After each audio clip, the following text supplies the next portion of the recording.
It can be hard to tell if an egg is still good to go, especially if the expiry date on the carton has faded away. If you want to boil an egg that has spent a while in your fridge, make sure it doesn't float.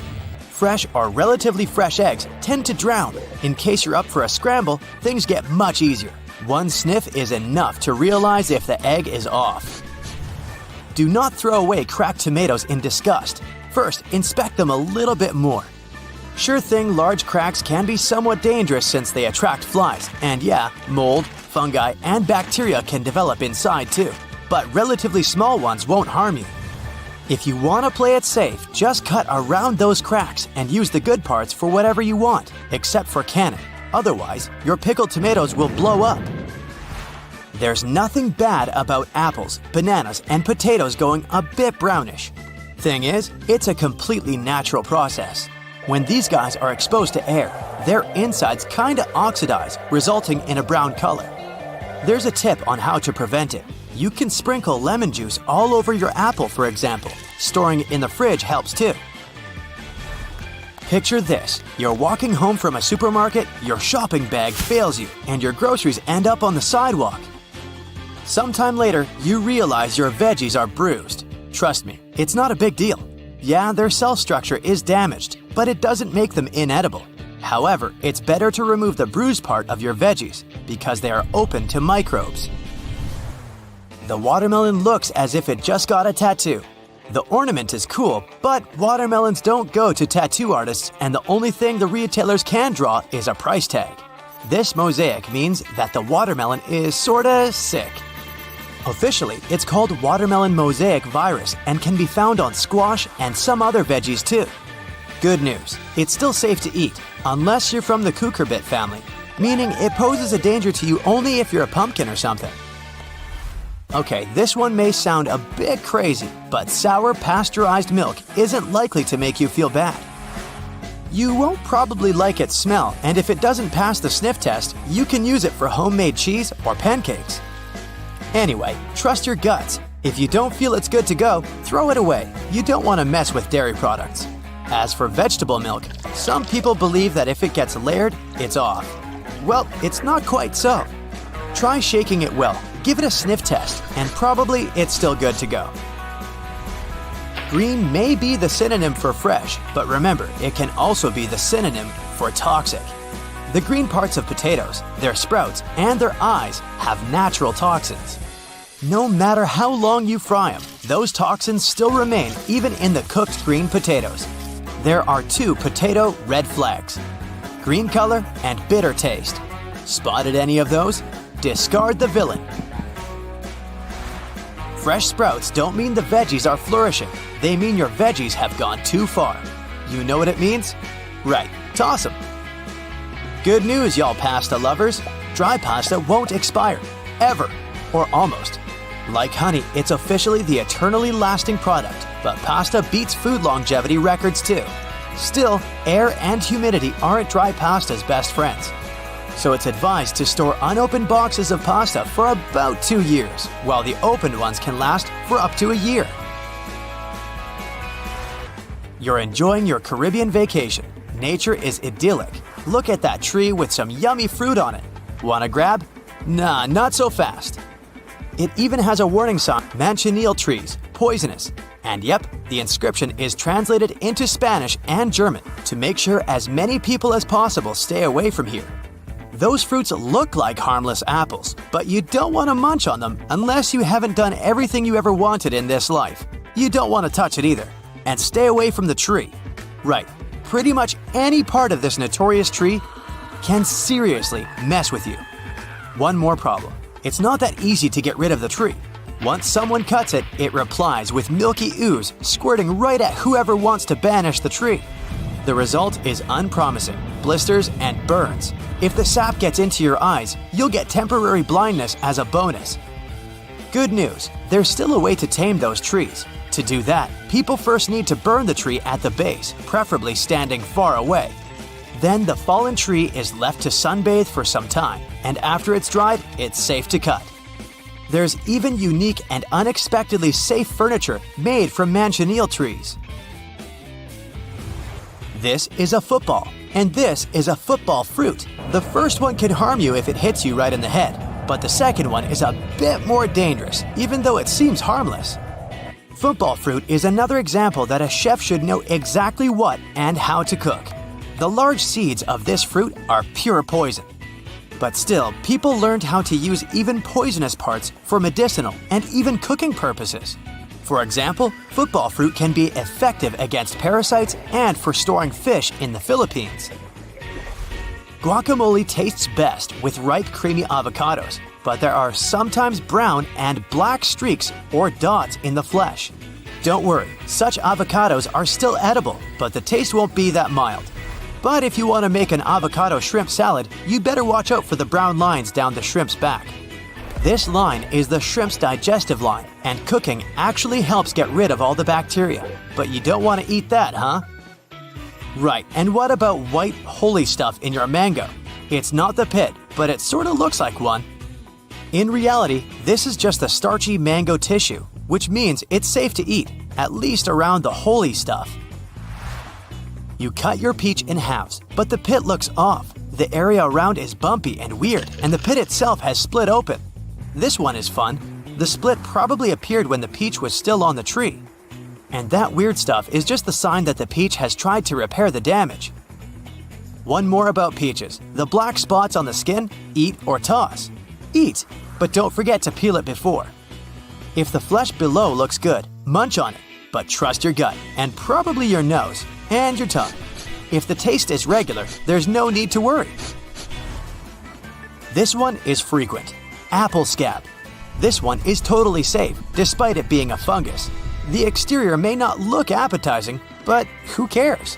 The important thing is that it's still yummy. But still, it's better to cut the fungus-infested part. And what if the strawberries in your fridge look wet and seem to be coated in juice? Well, this one is a sure sign you gotta leave them alone.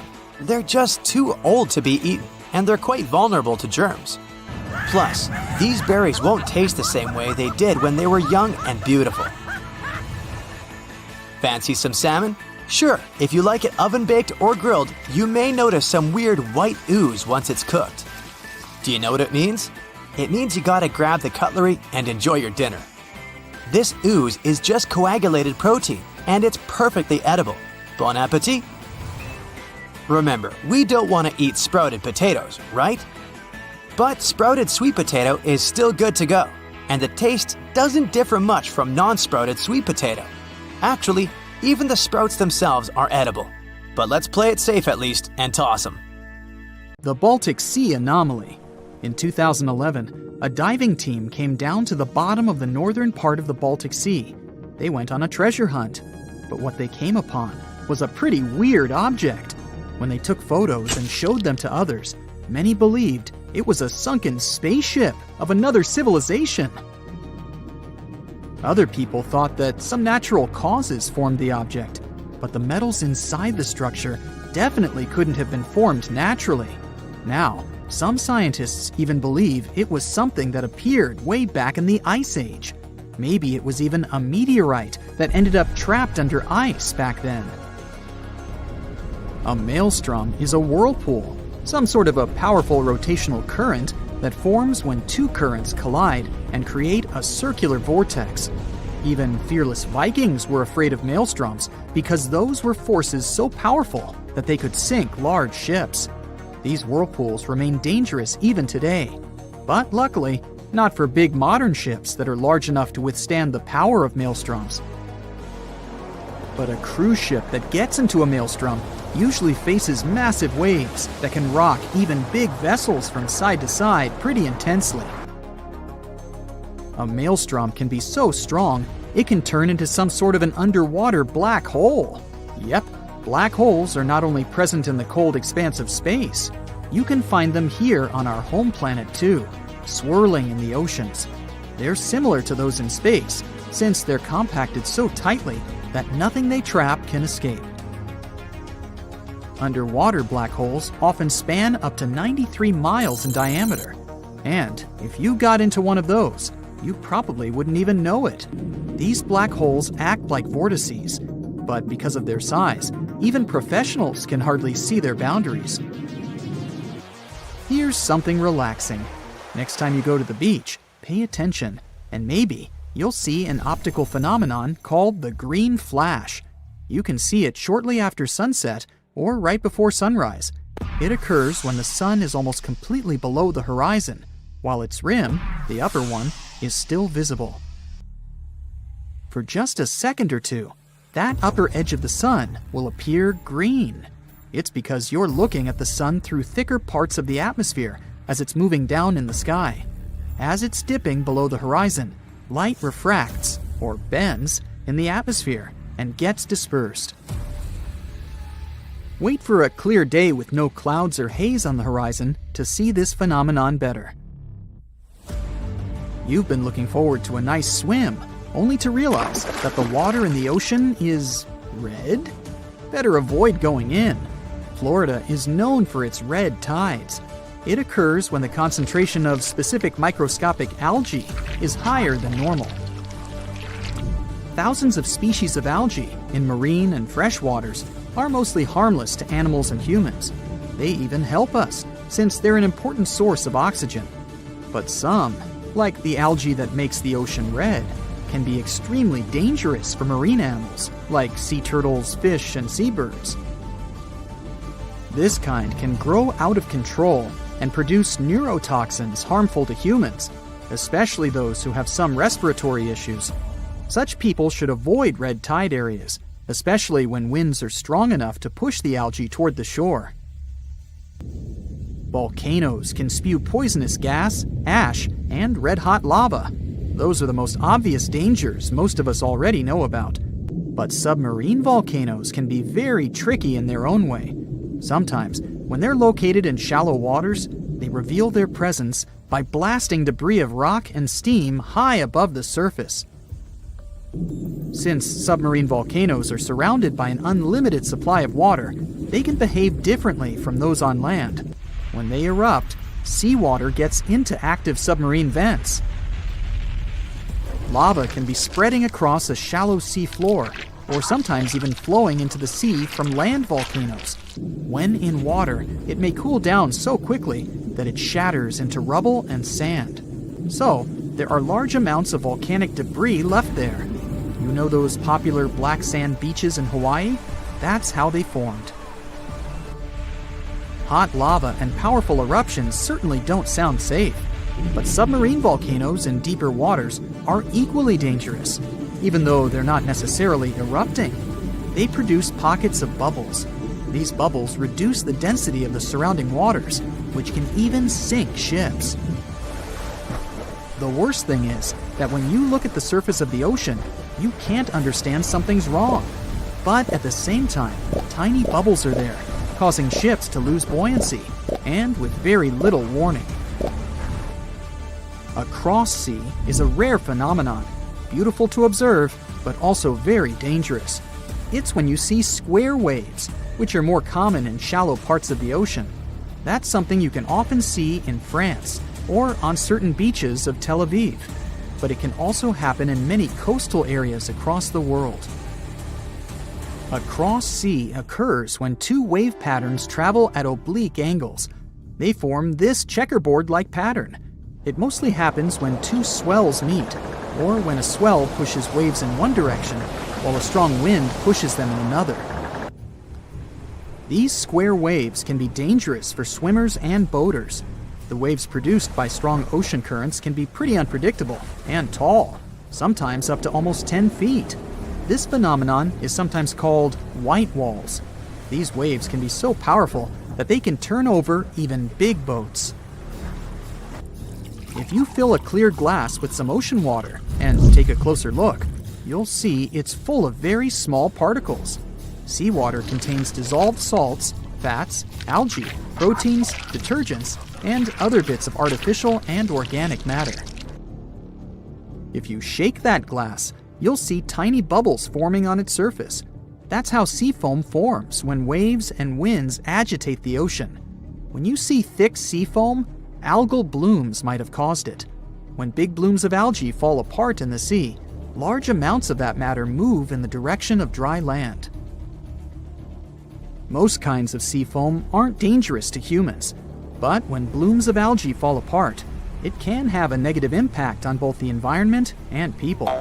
For example, when sea foam bubbles pop, the toxins they contain get released into the air, and they can irritate your eyes or cause some other health issues.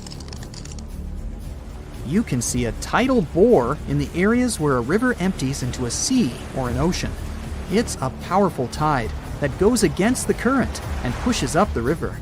A tidal bore falls into a category of something called the surge, which is a sudden change in depth. A tidal bore is a positive surge, which means it pushes up a river, making it much deeper. A negative surge is when the river suddenly becomes very shallow. You won't see tidal bores everywhere. The river must be fairly shallow with a narrow outlet to the sea. The place where the sea and the river meet must be flat and wide. Also, the area between low and high tide must be at least 20 feet across. Of course, there are some exceptions, like the Amazon River, the world's largest one.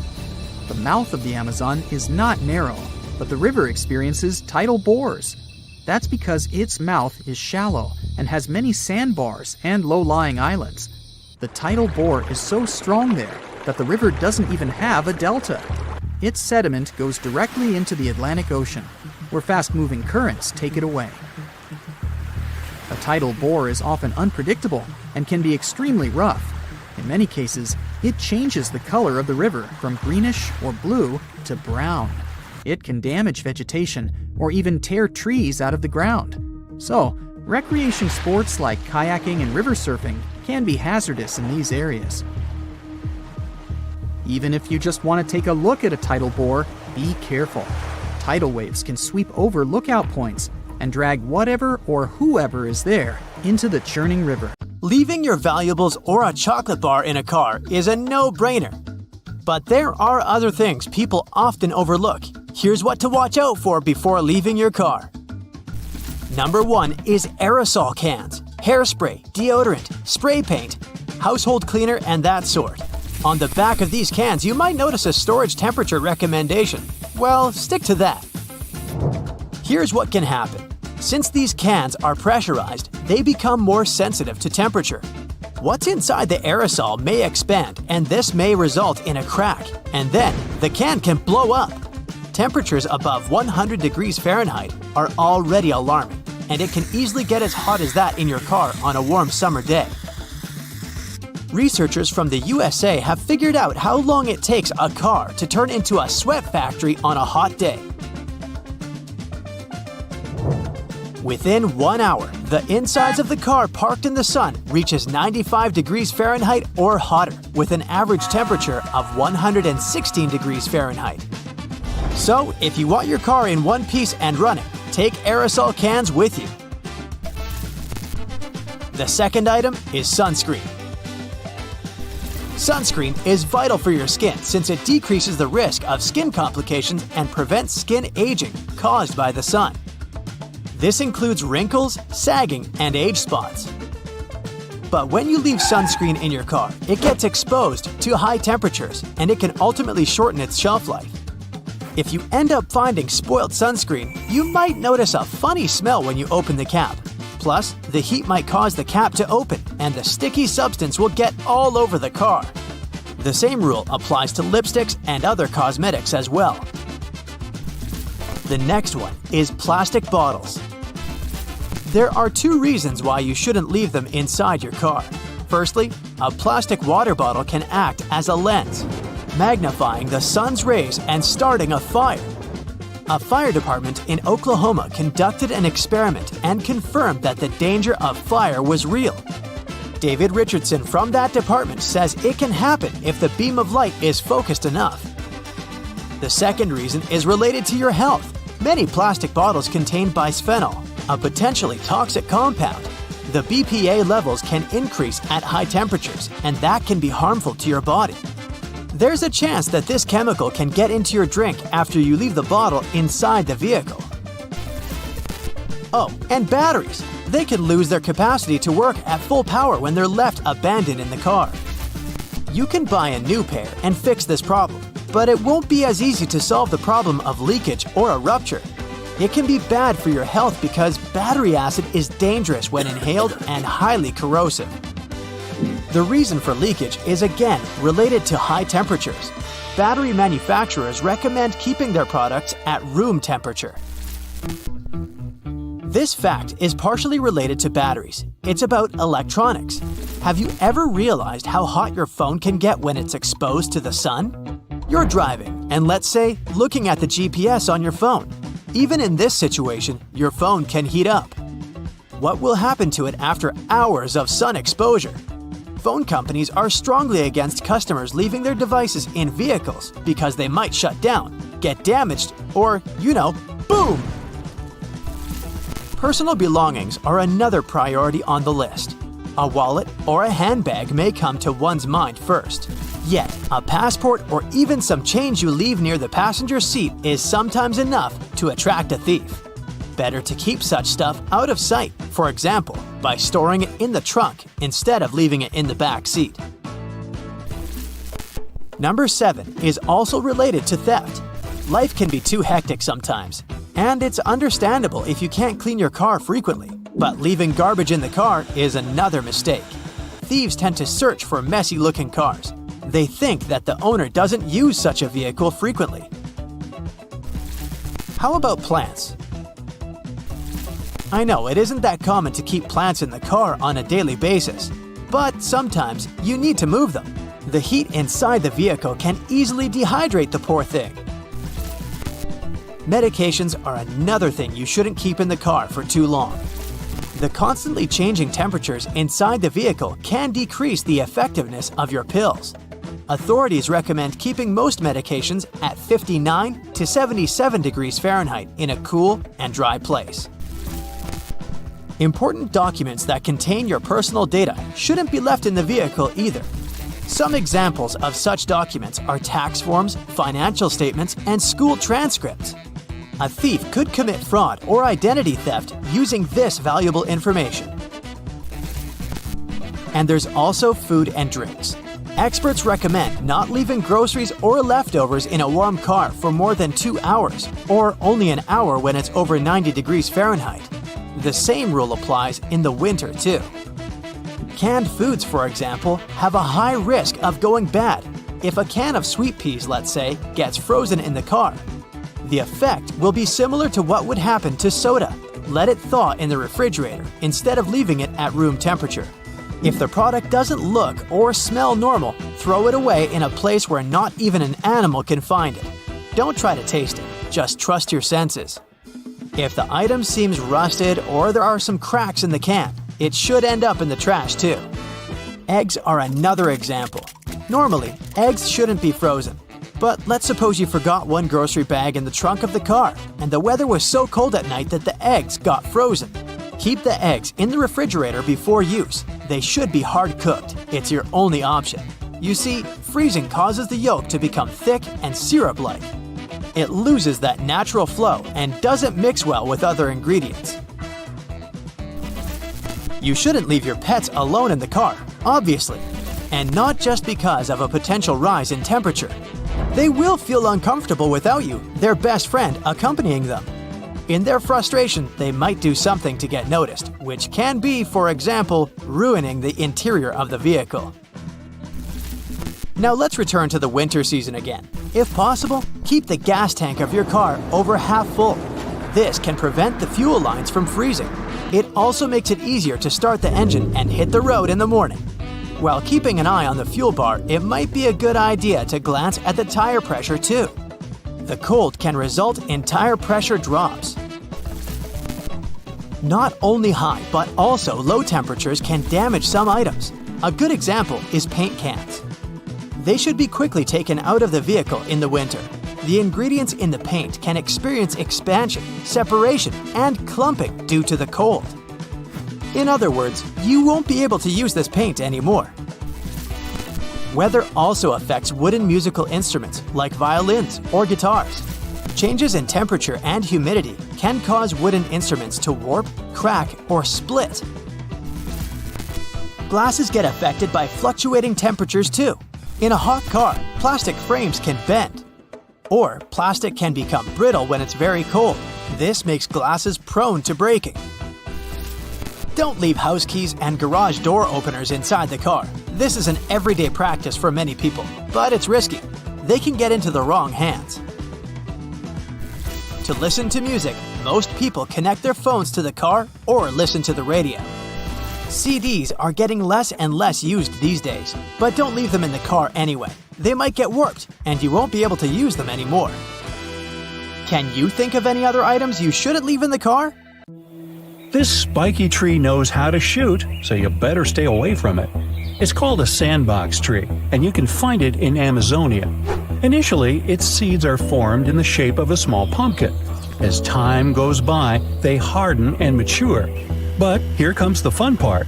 Just as they reach peak maturity, the seeds pop and shoot out at a speed of 150 miles per hour. They can even reach distances of 60 feet. That's what makes it so risky to be in their way during the blast process. Not to mention the seeds are poisonous too. Sure, some trees don't grow completely upright, but a tree that's altogether bent, with its branches even touching the ground, is a sight not to be missed. Such a tree, called the El Árbol de la Sabina, grows in Spain. Its shape depends on the wind, as the tree bends in its direction. As a result, not only does it often have a weird shape, but it can also change it completely during different times of the year. This flexible tree can reach more than 26 feet in height and tends to grow in the most improbable of locations, like on rocks. Now, how about a tree that's as old as dinosaurs? Discovered in 1994, the Wollemi pine tree species can be seen in the Blue Mountains of Sydney, Australia. It dates back to over 200 million years, so it's easy to believe dinosaurs might have even roamed around it.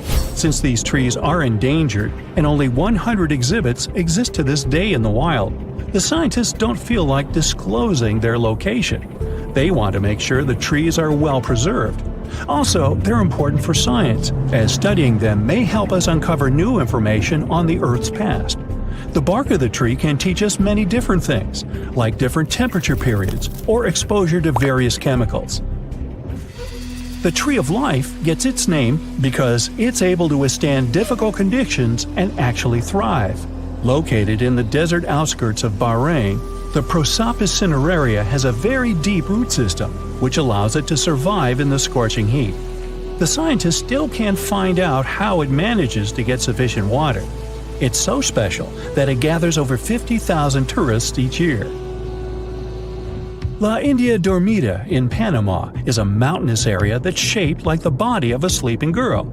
It's part of a bigger, mysterious region called La Val de Anton, one of the largest inhabited dormant volcanoes in the world. And it has some pretty weird trees too, square ones.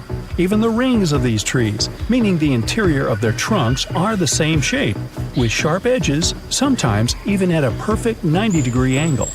Researchers have tried to piece together why these trees grow in this particular shape. They even tried taking samples of some of the trees and planting them elsewhere, to see if they retain that shape. It wasn't the case, so it's clear that the odd shape of the trees has something to do with the valley itself. Some people believe that a local farmer might have originally planted the trees in boxes, forcing the trees to grow like that, to reduce lumber waste, since round trees often end up being cut in sharp angled pieces. One of the oldest and biggest trees in the world is found in the Sequoia National Park of the United States. It's called General Sherman and stretches at 275 feet. It's almost as big as the Statue of Liberty. Its circumference is equally as impressive, as near the ground it is around 102 feet around. As for its age, we can only guess it to be between 2,300 and 2,700 years. That's an old tree! There are a lot of beautiful species of trees out there, but none as striking as the rainbow eucalyptus found in the Philippines. It almost looks hand-painted because of its multicolored layers of bark. This tree also shades its layers irregularly, which means it shows a lot of colors at once, from green to blue, then purple to orange, and then finally reaching brown. It's not used for decorating purposes, but rather for paper manufacturing. Located in Namibia is a tree that's also weird in shape and pretty dangerous, the bottle tree. Okay, in terms of shape, it's pretty self-explanatory, with a round trunk that narrows down toward the top.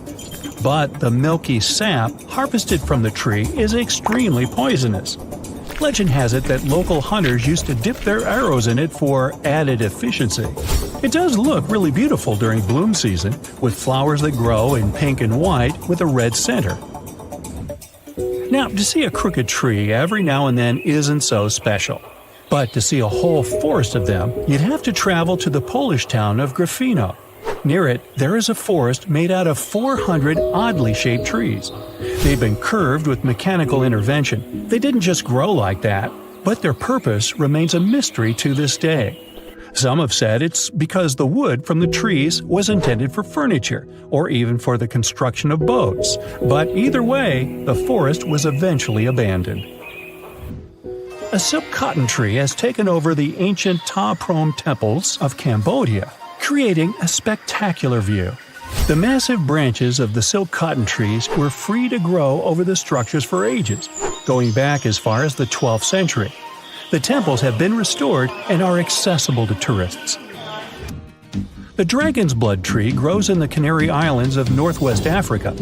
Locals used to say that once a dragon passes away, it transforms into a tree. Standing at an impressive 50 feet in length, the tree is named like that due to its red sap, which can be harvested from the bark. The red substance to this day is used for dyes and in medicine. One of the biggest, oldest, and most impressive trees in the world is the Sunland Baobab tree.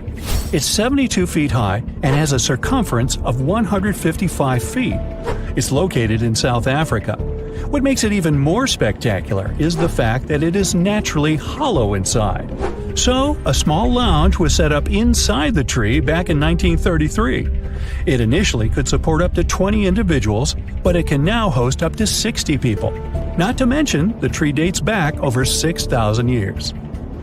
The silver birch tree spread across Scandinavia and northeast Europe and found a way to reflect light. Its bark became lighter in color, and during the colder season, when its branches also freeze over, the site is something of a natural winter wonderland. It also developed a partnership with a fungus that connects to its roots and fans out under the forest, gathering up nutrients that trees can't reach. For these services, the tree gives the fungus sugars in return. The birch's companion is dangerous and shouldn't be consumed by people. It's easy to recognize with the classical scarlet-topped red-sprinkled mushroom head.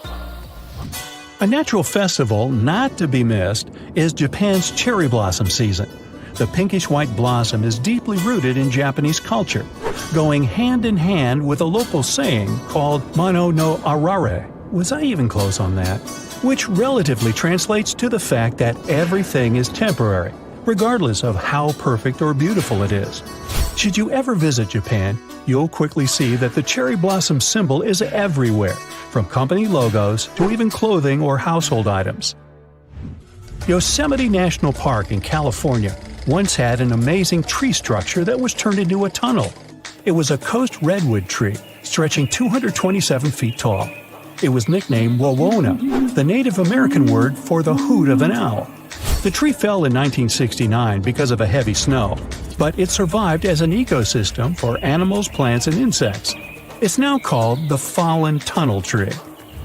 One tree species known as Farcapazvivervet, well, you read it, is the rarest plant on Earth. The Guinness World Record book recorded one single tree of its kind off the coast of New Zealand. It wasn't always that lonely, but humans brought goats to the island, which nipped at every other member of its family. Ow! Luckily, scientists are looking at ways to plant new specimens. Always choose wisely when ordering meat at a restaurant, especially when it comes to the ground meat most of us have in burgers. Why? Because when the piece is ground to reach the desired consistency, harmful elements from the surface of the meat can get inside, and it can potentially render the dish unsafe to eat. If the burger is ordered more on the rare side, it hasn't been exposed to heat enough to get rid of any unwanted bacteria or viruses. Rare steaks, however, are a bit safer to eat. Once the outer layer of the meat is seared in high heat, it should be clear and safe. The same rules apply even when you're cooking at home. Specialists recommend that whole cuts of meat should reach a minimum internal temperature of 140 degrees Fahrenheit before they're ready to serve. Fish needs to be heated to 145 degrees, while ground meat needs a minimum of 160 degrees. Poultry or pre-cooked meats, like hot dogs, need to get heated to at least 165 degrees to be on the safe side. Next time you order something to drink at a restaurant, better stay away from garnishes. Most drinks these days come with a slice of lemon or lime, while others come with strawberries or even olives, but not all of them are safe to eat. That's because bartenders don't always have the same sanitary rules and discipline as people working in the kitchen. They might sometimes forget to store fruit correctly before using them, while some may even leave slices of lemon on the bar surface for a long period of time. Not to mention that some of them work under high-pressure conditions and may sometimes forget to wash their hands altogether. Just stick to the drink itself, and you'll be safe. The same goes for tap water. If you're at a restaurant, you'll be inclined to indulge in the restaurant's tap water since it's almost always on the house. Best to stick to the bottled one, as it's free from any potential contaminants like chlorine or herbicides. It's a bit more expensive, but it will keep you away from visiting your doctor. The hotel you're staying at on vacation most likely has a buffet. Might want to skip this one too.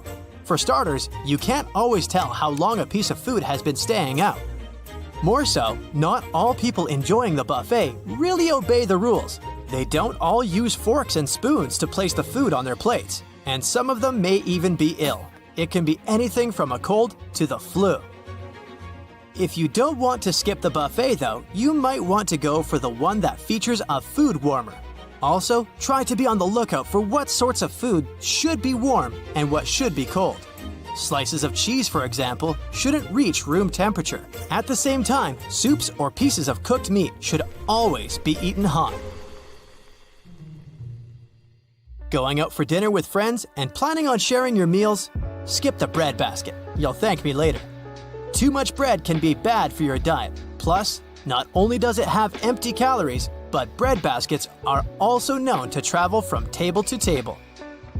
That's right, those slices of bread might not have been specifically cut for you and your friends. They might just be leftovers from the previous party at the table. The same goes for bar snacks. There's no way to tell how many people have touched the popcorn or peanuts before you, or how long they've been sitting out before they were served to you. Try not to order fish on Mondays, as appetizing as it may look. That's because some chefs claim that the Monday fish special might actually be a 3-day-old fillet. Most seafood markets aren't open during the weekend, so you can't always be sure that the fish you're being served on a Monday is fresh. If your local burger house always has a bottle of ketchup on the table, try not to add it to your fries. Some servers say that if 2 bottles of ketchup are half empty, they'll sometimes blend them together. There's no way to keep track of the expiration date or how long the bottle has been sitting on the table. Not only is it harmful to your health, but it might also ruin the taste of an otherwise good dish. Unlimited appetizers aren't your friend either. Sure, there's nothing wrong with indulging a bit, but the problem is most restaurants provide an unlimited supply of these snacks. By the time you're served the first course, you might already be full. To make sure you're not eating too much, you might want to skip on those peanuts or chips next time. Ordering a salad as an entree might seem like a good idea too, but these days, salads may not be the healthiest option.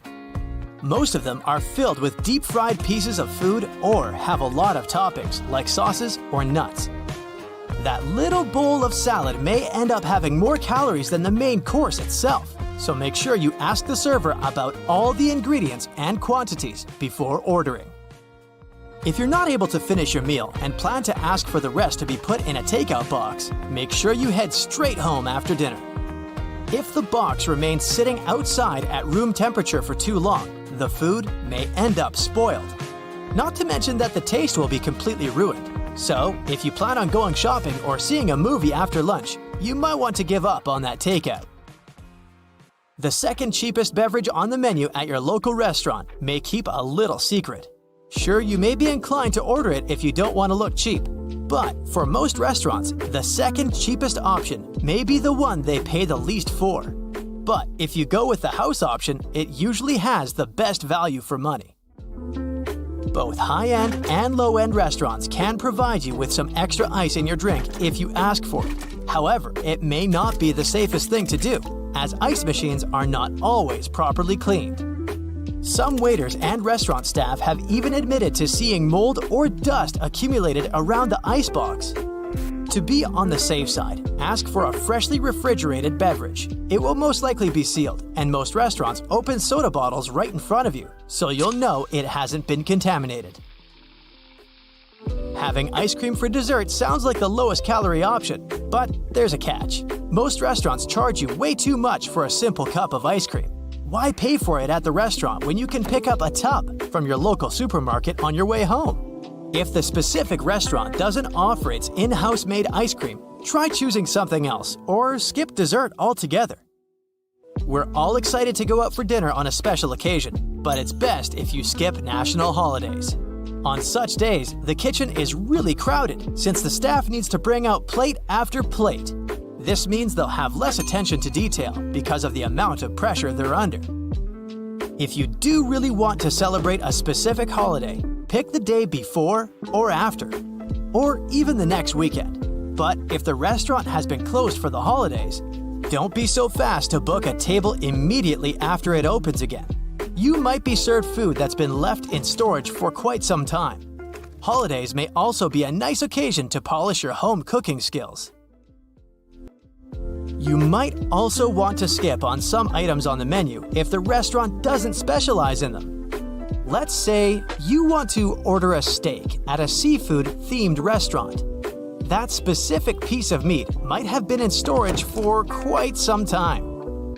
Try to stick to the dishes that are more popular on the menu.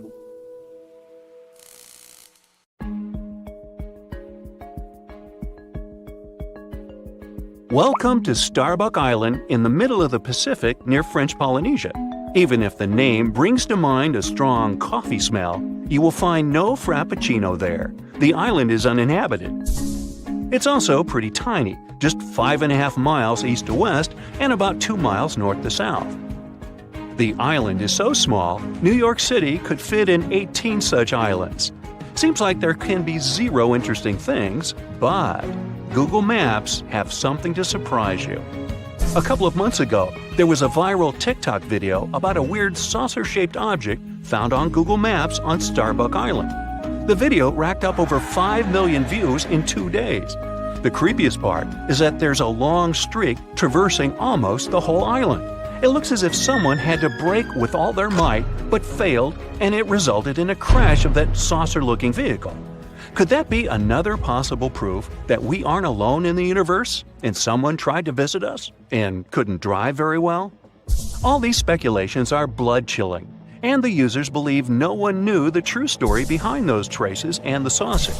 Little did they know that back in 2009, a group of explorers visited the deserted island. They made a couple of videos that were uploaded to the net. Thing is, the island didn't used to be that deserted. In the 19th century, Starbuck Island was used for guano mining. A tiny clarification here. Guano is bird and bat droppings. Yeah, droppings mining doesn't sound quite convincing, but guano is rich in phosphates, and phosphates have a lot of uses and can be used as fertilizers.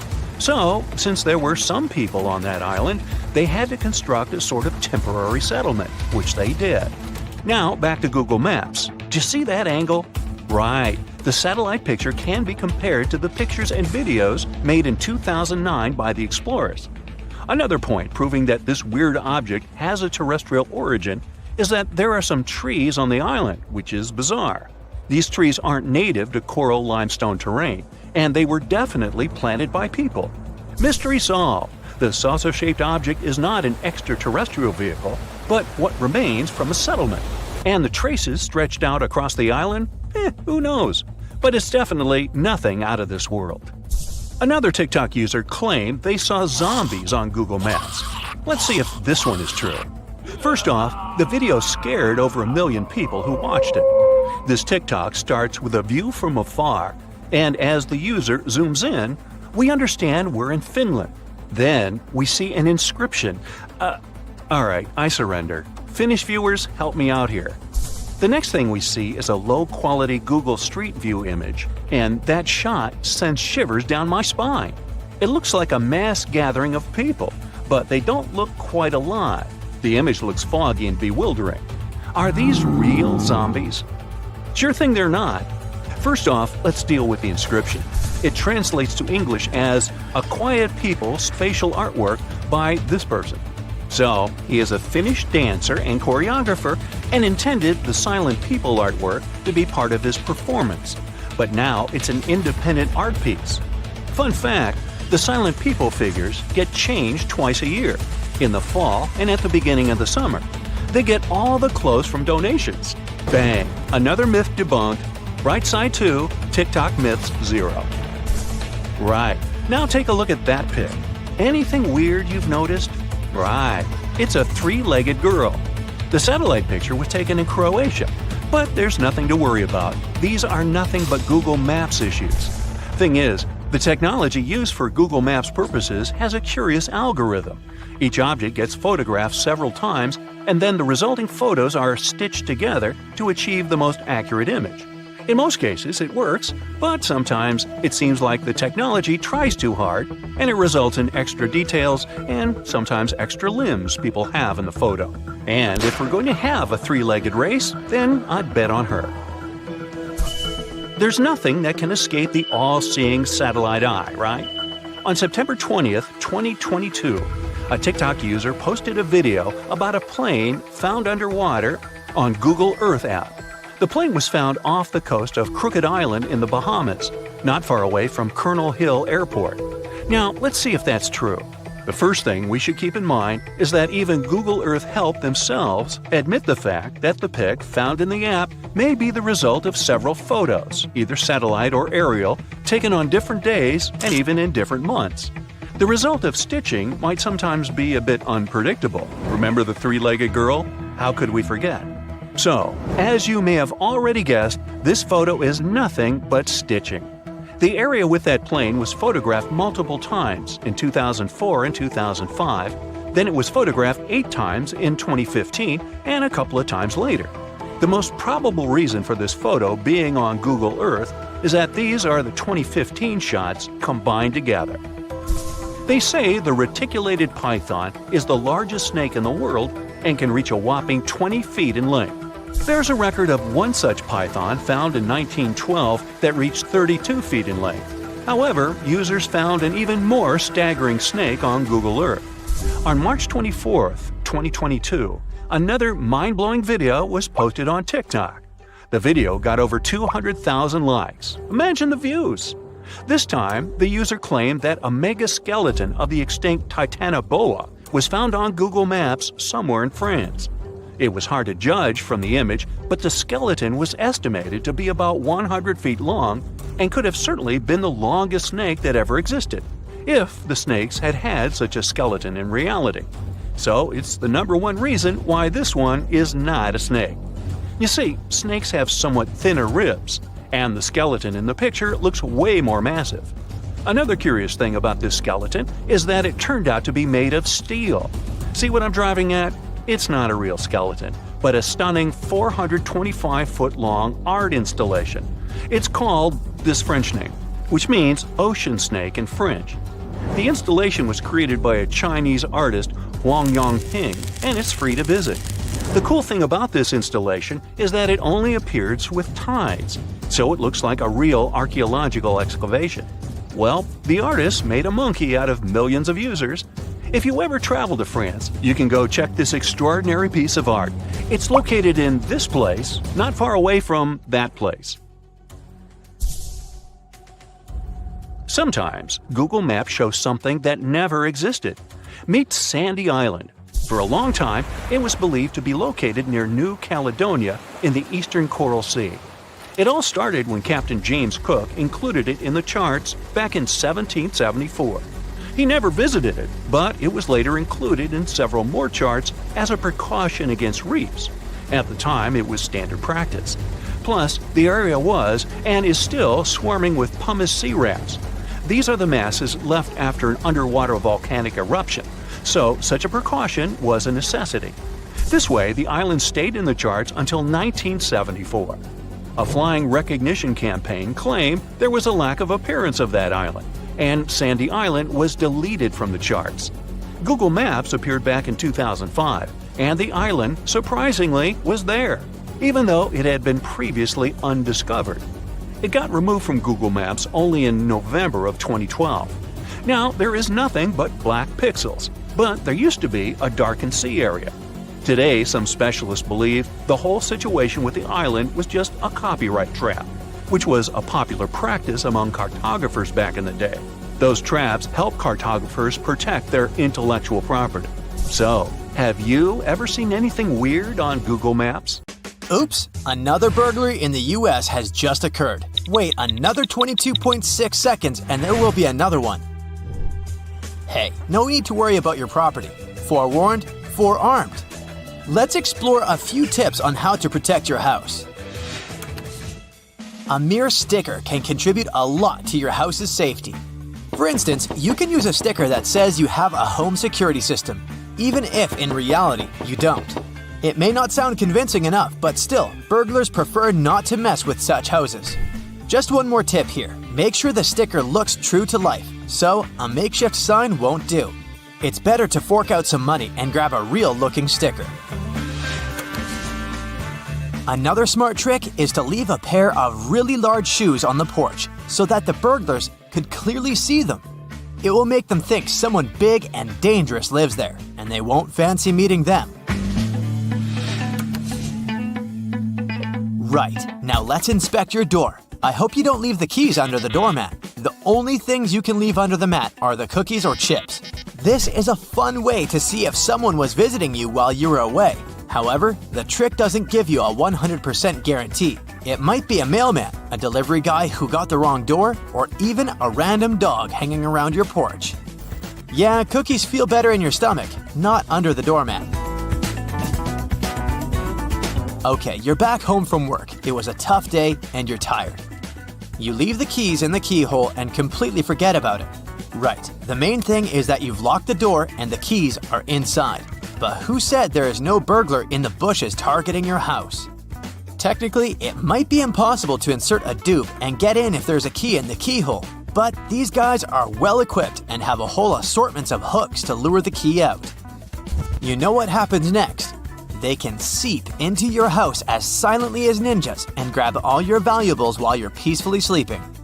A lock that can only be closed from the inside and can't be opened from the outside seems like a good solution. When moving to a new place, even if you didn't buy it but rent it, make sure to change the locks. Who knows how many copies of those keys there are? As for renting, you never know who lived there before you moved in. Also, if for some reason you accidentally left your keys in the front door for some time, the best thing to do is to change the lock. Yeah, probably nothing bad will happen, but still, it's better to play it safe. Plus, not only should you stop leaving the keys in the door, but you also shouldn't leave them on display. Maybe it's better to bring the keys to the living room instead of keeping them near the front door. Sometimes, burglars can use not only your door, but your window too. Mind your trash, especially if you throw away some pricey stuff packaging. Don't let the thieves know what you purchased and how much you paid for it. Also, your trash may contain some essential information about your personal data, credit card details, and so much more. Keep an eye on your mailbox. Make sure you have a lock on it. Thing is, burglars may be quite interested in your mail contents, so the secret is simple. Keep the mailbox locked and make sure you shred any personal data-related papers. Now let's inspect your front lawn. Hey, I can see something compromising. I'm talking about these large bushes. Yeah, I know you don't have time to trim them. The larger they get, the more space there is for the burglars to hide. Plus, if someone sees untrimmed shrubs and trees in the front yard, they might think nobody's home. You see the point, right? Okay, let's say you ignored all the previous tips and burglars broke into your house. The most interesting thing for them is surely cash. If you don't have any cash at home, you can skip this tip. But if you have valuables, get creative. Cash can be stuffed into a plastic bag and hidden in a large container with some leftovers. Also, you can place that plastic bag into an old detergent bottle you keep in the storeroom or the kitchen. Burglars aren't likely to look for your stash there. A couple of don'ts here. Hiding cash or jewels in a prescription pills container isn't that smart. And yeah, a freezer isn't the best option either. Many burglars like to check it in the first place. Time to see if you keep your keys right. If you keep your car and house keys together, you might want to reconsider it. First off, imagine you lose them and burglars somehow know where you live. Not only will they grab what they want, but they'll also have a vehicle to transport all your hard-earned belongings. Keep an eye on your garage keys, especially if it's possible to sneak into your house through your garage. Even if it isn't, who said there are no valuables in the garage? However, there are no limits whatsoever for burglars. They can sneak into houses even through small windows. The reason why they prefer doors is that it's the safest way. While squeezing through the window can get scratches, and it's not that they don't want to spoil their looks. The thing is, if they leave their DNA, they can be traced. However, crooks are careful about not leaving their traces. For instance, a report from England claims only about 3% of burglars leave forensic evidence. To protect yourself at night, there are several options. Number 1, insert a large paperclip or a bobby pin inside the keyhole. You can use a spare pair of keys if you have them. This way, you'll make it extremely hard, if not impossible, for the burglars to use the key dupes. Number 2, barricading is an option. It can be a heavy chair, a bookshelf, you name it. I mean, why not if it makes you feel safe? If your door opens outwardly, a jammer could do a great job for you. A chair can be super handy. Secure it under the doorknob. It's not the most powerful security system, but at least it does its job. Binding the doorknobs or handles together can be an option too. A dummy security camera can protect you during the day and night. Again, burglars are not as fearless as they may seem. If you have a real CCTV, make sure the crooks don't deactivate it, so place it in some hard-to-get place. If you're ready to fork out some money for protection, then the motion sensor light is exactly what you need. Crooks like dim spots, and once they approach your place, they'll be frightened off by the bright light. This solution works as long as the burglars know you're home. In case they're sure you're away, it's way less efficient. TV and radio timers are another trick. With their help, you can imitate your home even if you're not. A perfect match for the motion sensor light. This trick can help outsmart some burglars, but again, it doesn't give a 100% guarantee. Some of them aren't afraid to break in, even if the TV's on. What about live alarm systems? This can be real or fake too. I'm talking about dogs. Remember the trick with the boots? You can do the same with a dog if you don't have one. Leave a large bowl on the porch, but make sure it all looks real. I mean, the bowl should not look untouched and brand new. Hey, do you know all your neighbors? If not, it's high time you baked some cookies and visited them to know them better. First, the crooks don't really like to operate in areas where few people know each other and care for each other. This way, their chances of being spotted and reported are extremely high. So, a sort of neighborhood watch is a perfect way to protect your house. And who knows? Find new friends. This tree has poisonous bark, leaves, and even seeds. What's worse, those seeds can even explode. Wow. And that's not the kind of experience you want when traveling around tropical America. Meet Sandbox Tree, a 100-foot giant covered in conical studs. The tree itself looks unique, since the studs look almost like tiny pumpkins. But don't you dare come close and touch them. Just contemplate it from afar. Once the pumpkin-looking studs crack, they set the notorious seeds free. They travel at about 230 feet per second, and those have enough force to injure you. But hey, the sandbox tree is not that mean. It just doesn't want any competition, and that's why it tries so hard to send the seeds as far as it can, which is about 130 feet. So please, stay out of the way. Some trees are so dangerous they even have a warning sign. For example, a manchineel tree. It pretends to be totally innocent, and its fruits look like regular apples. But eating such an apple can be the last thing you do in your life. Well, that sounds serious. Touching this tree isn't safe either. I mean, even looking at that tree can be dangerous. Not kidding. And people can even banish it. Whoever tries to do that gets punished instantly. You try to cut the tree, it replies by squirting blinding ooze right into your eyes. Yeah, this sap can cause temporary blindness, and if it contacts the skin, you'll get burns and blisters. There's only one way to tame that tree. To do that, people first gotta burn the tree at the base and stand far away for sure. Then the fallen tree is left to dry in the sun. Once it's dry, it's safe to use. There are even used to be toxic pieces of furniture made of manchineel tree. Hey, pull up a chair.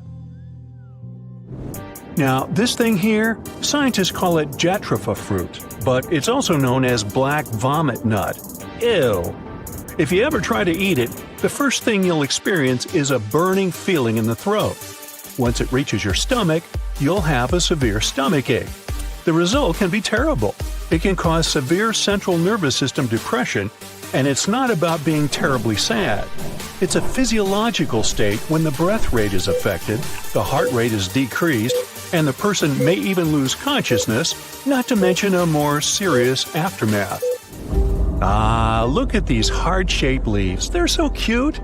Still, this tree's fruit isn't that cute. Pangium edule is native to Southeast Asia, and its fruit can be eaten, but it requires a lot of preparation. First, you need to grab those brownish clusters that look like pears. These are the fruit. Second, you need to boil the seeds. Yeah, you gotta get to those seeds through the pulp that looks soft, creamy, and possibly edible, but that it's not. Third, you need to either soak them or wrap them in banana leaves for 40 days for the hydrogen cyanide to be released. Yeah, that's great that hydrogen cyanide is slightly water-soluble and can be sort of washed out once the seeds are boiled and fermented. But isn't that too much effort? The thing is, these seeds are usually added to some dishes, so they're more like a spice, not an independent dish. Nope, the hydrogen cyanide thing ruined it for me. Now, some fruits require a lot of additional preparation, while others can be eaten only when 100% ripe. Raw elderberry is rich in vitamin C, which is good for you, and cyanide, which is not that good. These berries are quite popular, though. You can find them in pies, syrups, teas, jams, you name it. Fully ripe and cooked berries aren't dangerous. And nope, these berries aren't banned. National Jamaican fruit ackee has a truly unique taste. It's mild and buttery, and people who tried it say it tastes just like scrambled eggs. Just like with elderberries, it's safe to eat ackee only as long as it's fully ripe. So the importation of raw ackee fruit was banned in the US almost 50 years ago. The only edible part is the white creamy flesh itself. The pink flesh looks mouthwatering, but don't fall for it.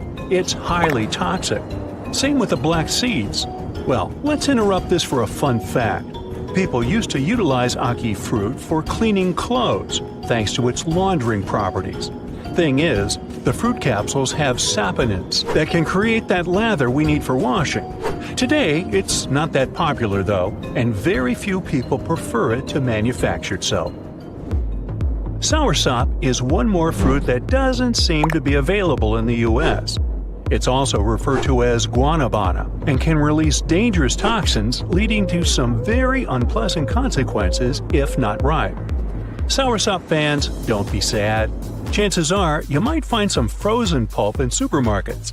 The fruit itself is yummy. It tastes like a mix of pineapple and strawberry.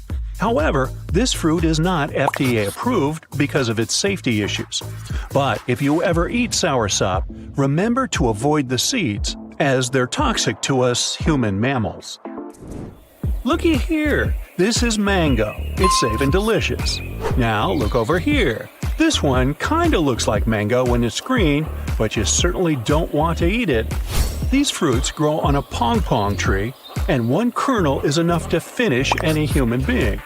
But who said we gotta eat them? They can be used for deodorants. However, there are safer antibacterial options out there, so we'd best leave the pong-pong tree alone.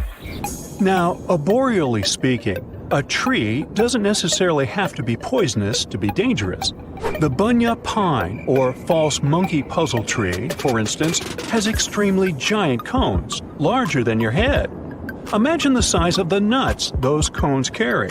So the only real danger it poses is if a cone accidentally hits your head when falling. For the rest, the bunya pine is cool. If you boil the seeds, you'll get a super flavorsome tea. The nuts are gluten-free, so they can be part of any trendy diet. It's been around for quite some time, ever since the dinos roamed the planet, but now it's almost unique to Queensland, Australia. We all know the dose that makes the poison, right? Milky mangrove is another proof of the saying. It can be extremely useful for medicinal purposes and extremely toxic when used incorrectly. Yeah, it may not only be the dose, but also the science that makes the poison. This tree's sap can cause blisters, burns, and even temporary blindness, just like a manchineel tree. Ah, here's why people also call it a blind-in-your-eye mangrove. Well, that makes sense. The bottle tree is mostly found in Namibia, so when traveling there and feeling thirsty, don't fall for that bottle-looking buddy. It has no water for you. The bottle tree gets its famous shape by the age of between 5 and 8 years and is designed to hold the water for itself. Now, if you dare try it, the consequences are, shall we say, sad. It's highly toxic for humans and animals, but for those toxins contained in the water, the tree would have been left with no moisture at all. Animals would have taken all the water from it. To avoid it, the bottle tree developed a sort of protection mechanism, mostly from animals, and apparently from some humans too, to stay well hydrated. Good advice for everyone. The last, but not the least, Jimpy Jimpy. Now, you probably came across a stinging nettle at least once in your life. The aftermath of the contact with the stinging nettle isn't quite pleasant. Nobody likes rash and burning sensations. Well, it's possible to say that harmless-looking Jimpy Jimpy, which is a distant relative of stinging nettle, has pretty much the same mechanism, but the consequences are different. It can even be fatal. Good news, there's an antidote. Depilatory wax or even sticky tape can help you out. The main problem is the little hairs stuck in the skin, and anything sticky, especially wax or tape, can help remove them. This is a first aid treatment, but it helps a lot. So you found your first gray hair, and you have a huge desire to pull it out and keep it as a souvenir.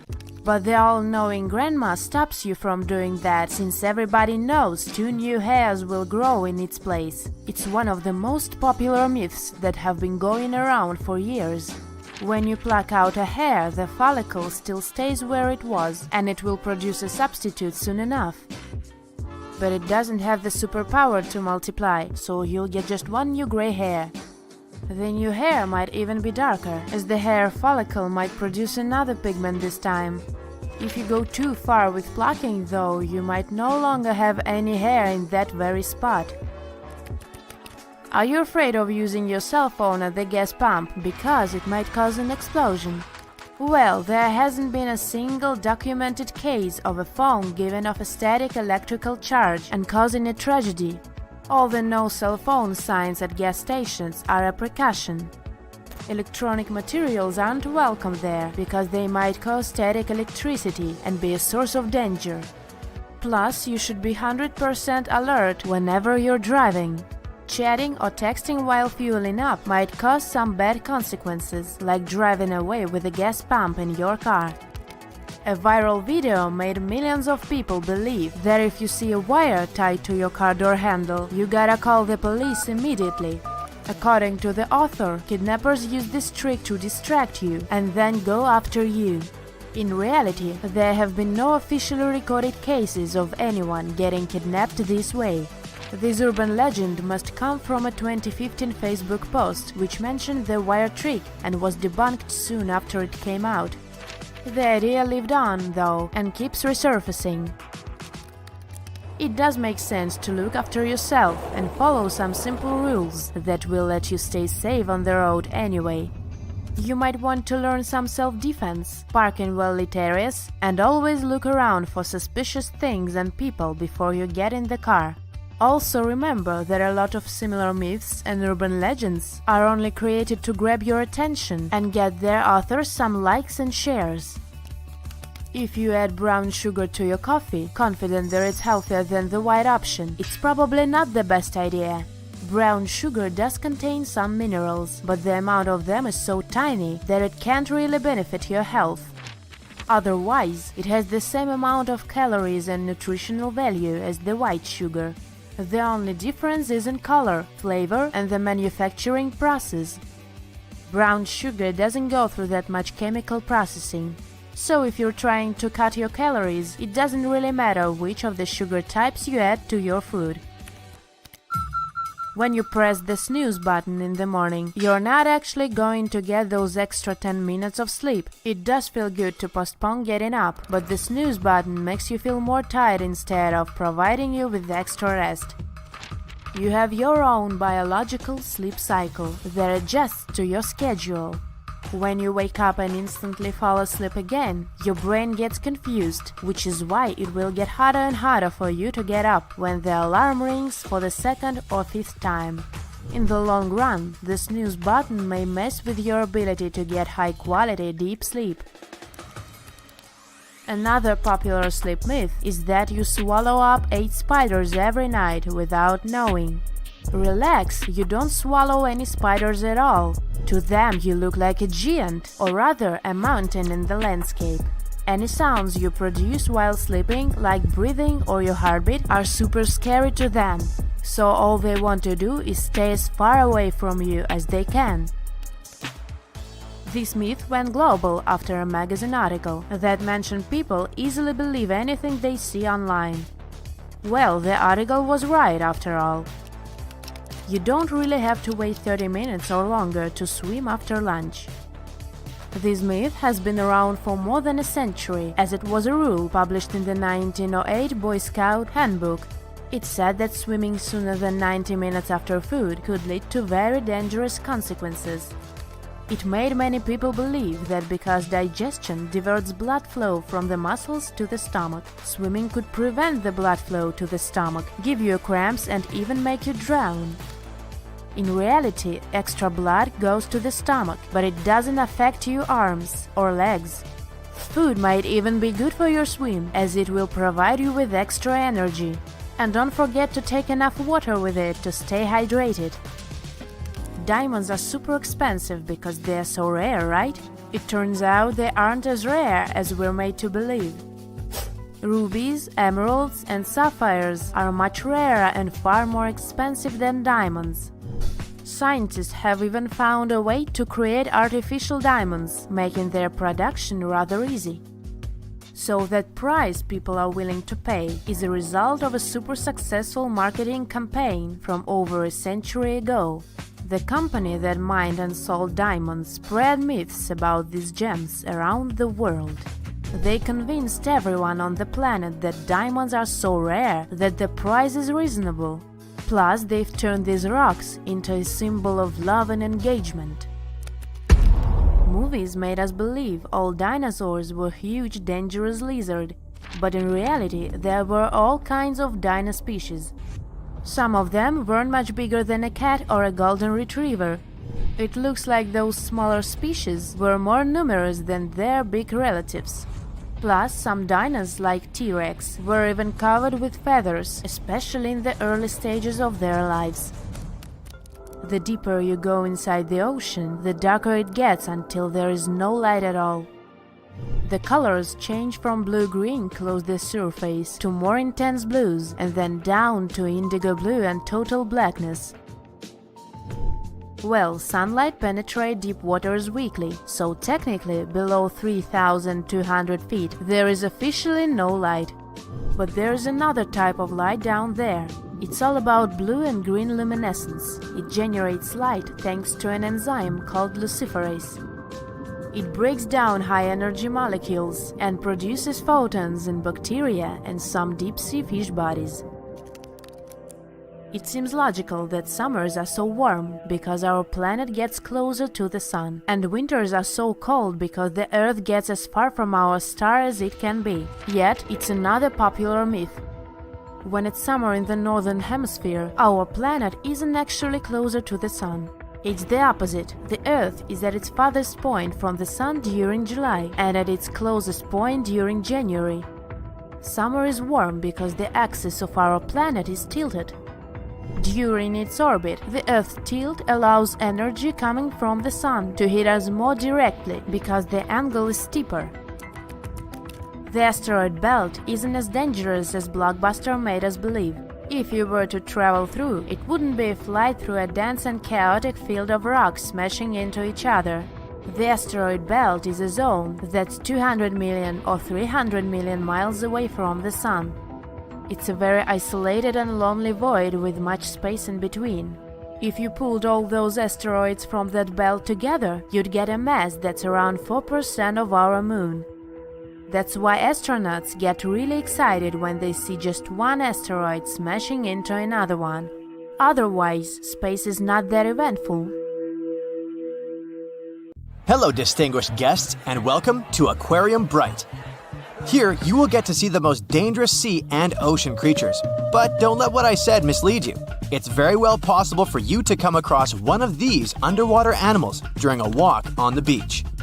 So take a look at them carefully now, and you might just avoid a disaster. Is it fish or is it stone? What you're looking at is commonly known as the stonefish, but its fancier names include the Dornorn and the Sinancia. If you're into diving and observing the underwater, you might already have come across one without noticing.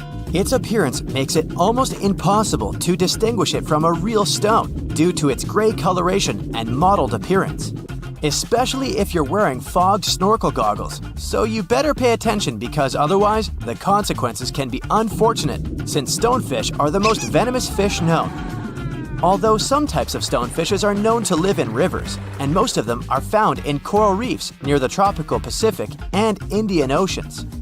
Their needle-like dorsal fin spines stick up when they're disturbed or threatened and inject the poison they contain. The most common reason why stonefish stings occur is swimmers stepping on them without realizing it. However, you don't need to be in the water to get stung. Since they can survive out of the water for up to 24 hours, you'll have to watch where you step when you're at the beach as well. Those who got stung by stonefish describe their experience to be extremely distressing. Their venom can result in infection, and in some cases, it is known to cause shock and paralysis. It might come as a bit of a shock, but despite its bad reputation, stonefish is edible if it's prepared properly. When the fish is heated, its venom breaks down. And if the dorsal fins, which are the main source of its venom, are removed, raw stonefish is served as part of sashimi too. This creature might look like it came out of a science fiction movie, but it's very much real. Say hello to the blue-ringed octopuses. Don't be deceived by their small size, which can range between 5 to 8 inches including their arms, because they're packed with venom to cause great damage to as many as 26 people within minutes. Just like stonefishes, blue-ringed octopuses are found in the Pacific and Indian Oceans, from Japan to Australia. They typically live on coral reefs and rocky areas of the seafloor. Some may also be found in tide pools, seagrass, and algal beds. Blue-ringed octopuses are not aggressive in nature. When they're not seeking food such as crabs or shrimps, or searching for a mate, they often hide in marine debris, shells, or crevices. It's only if they're provoked, cornered, or handled that they get dangerous to humans. When they're threatened, they turn bright yellow or blue iridescent rings appear all over their body as a warning display towards the potential predators. Their bites usually come unnoticed, so you might not be able to realize you're bitten until it's too late. The venom of a blue-ringed octopus can cause dizziness and loss of senses and motor skills, and ultimately, paralysis. So, better try to keep your hands to yourself and back away in a hurry if you see one. Nope, it's not a flower bouquet, so don't try to pick and smell one of those pink tube-like things. What's standing before your eyes is a marine animal called a flower urchin. It may look gorgeous, but don't let the looks deceive you. It was named the most dangerous sea urchin in the 2014 Guinness World Records. Flower urchins inhabit the tropical areas of the Indo-West Pacific and are found among coral reefs, rocks, sand, and seagrass beds at depths of 0 to 295 feet. The most noticeable feature of them is their pedicularia, which are claw-shaped defensive organs that are also found in sea stars. What makes flower urchins differ from any other sea urchin is the fact that their pedicularia is, as the name suggests, flower-like, and usually pinkish-white to yellowish-white in color, with a central purple dot. Hidden underneath those flowers, they possess short and blunt spines. Although many sea urchins deliver their venom through such spines, flower urchins deliver their venom through their pedicularia, or flowers. If they're undisturbed, the tips of these flowers are usually expanded into round, cup-like shapes. On their surface, they possess tiny sensors with which they can detect threats, and once they contact such threats, these flowers immediately snap shut and start injecting venom. What's weird is that the little claws of the flowers can sometimes break off from their stalks, stick to the point of contact, and continue injecting venom for hours into whoever touched it. Yeesh! Looks like a giant puddle of melted strawberry ice cream, right? You wish. It's a lion's mane jellyfish, which is also called giant jellyfish, Arctic red jellyfish, or hairy jelly. They're known to prefer cool water. That's why they can mostly be found in the Arctic, northern Atlantic, and northern Pacific Oceans. But it's possible to spot them around the British Isles or in the Scandinavian waters too. Lion's mane jellyfish are one of the largest known species of jellyfish. They get their name from their long, flowing hair-like tentacles and can reach lengths up to 10 feet. And although the average bell diameter of a lion's mane jellyfish is around 20 inches, they can sometimes attain a diameter of over 7 feet. The largest lion's mane jellyfish recorded was seen in 1865 off the coast of Massachusetts. It was measured to have tentacles around 125 feet long and a diameter of 7 feet. To help you picture it, this is longer than a blue whale. Lion's mane jellyfish hunt by extending their tentacles outward and creating a trap to catch their food. Since they have around 1,200 stinging tentacles, the fish would have to be extremely lucky to be able to escape them. The sting of a lion's mane jellyfish is usually not life-threatening, but you would still want to avoid swimming into its tentacles because it can be very painful to humans. And if you see one washed up on the beach, better not touch it because it can still deliver a sting long after they've been on the shore. Fun fact, the lion's mane jellyfish appears in the Sherlock Holmes story, The Adventure of the Lion's Mane, as a suspect. But don't worry, we won't give you any spoilers. The last marine animal you're seeing now is a sea snake, and yes, they are different from eels. There are 69 identified species of sea snakes. Most of them can be found in the tropical and subtropical waters of the Indian and Pacific Oceans, and they have been around for millions of years. To make things easier, scientists have separated all different species of sea snakes into two categories: true sea snakes and sea kraits. Whereas true sea snakes spend almost all their time at sea, sea kraits can spend some time on land as well. If you see a snake on the beach, you can tell whether it's a land or sea snake by looking at its tail. If it's paddle-like, then that's a sea snake you got there, but make sure to keep your distance in both cases. All sea snakes need to surface regularly to breathe since they have no gills. That's why you can come across one while swimming. If that happens, you better swim away as fast as you can because most sea snakes have more venom than the average cobra or rattlesnake. However, since they only attack if provoked, bites are quite rare. One more cool fact about sea snakes: they are the only reptiles to give birth in the oceans. The majority of sea snakes keep the eggs within themselves and give birth to nearly fully formed snakes while swimming. That's except for the yellow-lipped sea crate though. They come onto land to lay eggs of their little ones. Remember the stonefish from the beginning of our tour? They're hunted by sea snakes. Blame the food chain. Who do you think will win? A hungry grizzly or a ripe berry? An angry tiger or a beautiful flower? A huge python or a green bush? The answer's not so obvious. Now you'll see who really controls the jungle and forests. Meet the most dangerous plants on Earth. This is the water hemlock. It grows in North America in swampy areas of fields and meadows. Also, you can find this plant on the shores of rivers and streams. It seems harmless, but it's one of the most poisonous plants in the U.S. Water hemlock toxins can cause critical damage to an adult in 15 minutes, but only if you swallow it. Many people mistakenly confuse it with artichoke, celery, and anise. Despite the dangerous poison, water hemlock is used to cure migraines and intestinal diseases. This plant has caused a lot of damage to livestock. White snakeroot grows in fields and pastures. When a cow bites it, the plant releases a fat-soluble toxin. This poison gets not only inside the animal, but also into the milk. Young calves who drink the milk also become infected. Poisoned milk is also dangerous for people. The problem is that this plant, native to North America, is one of the longest-lived autumn flowers. Now in modern farms, the poison of this plant is not so dangerous, but on small private pastures, white snakeroot is the #1 danger. We all know two kinds of beans, the ones we eat and the ones that Jack used to get to the realm of giants. In addition to them, there are poisonous ones. These are called castor beans. They contain one of the most dangerous toxins in the world, ricin. As soon as it enters your body, it blocks the production of proteins necessary for life. Without these proteins, your cells stop functioning. The more cells are destroyed, the more your body suffers. The castor bean releases ricin when squeezed. Several beans can cause dehydration, weakness, hallucinations, seizures, and other problems.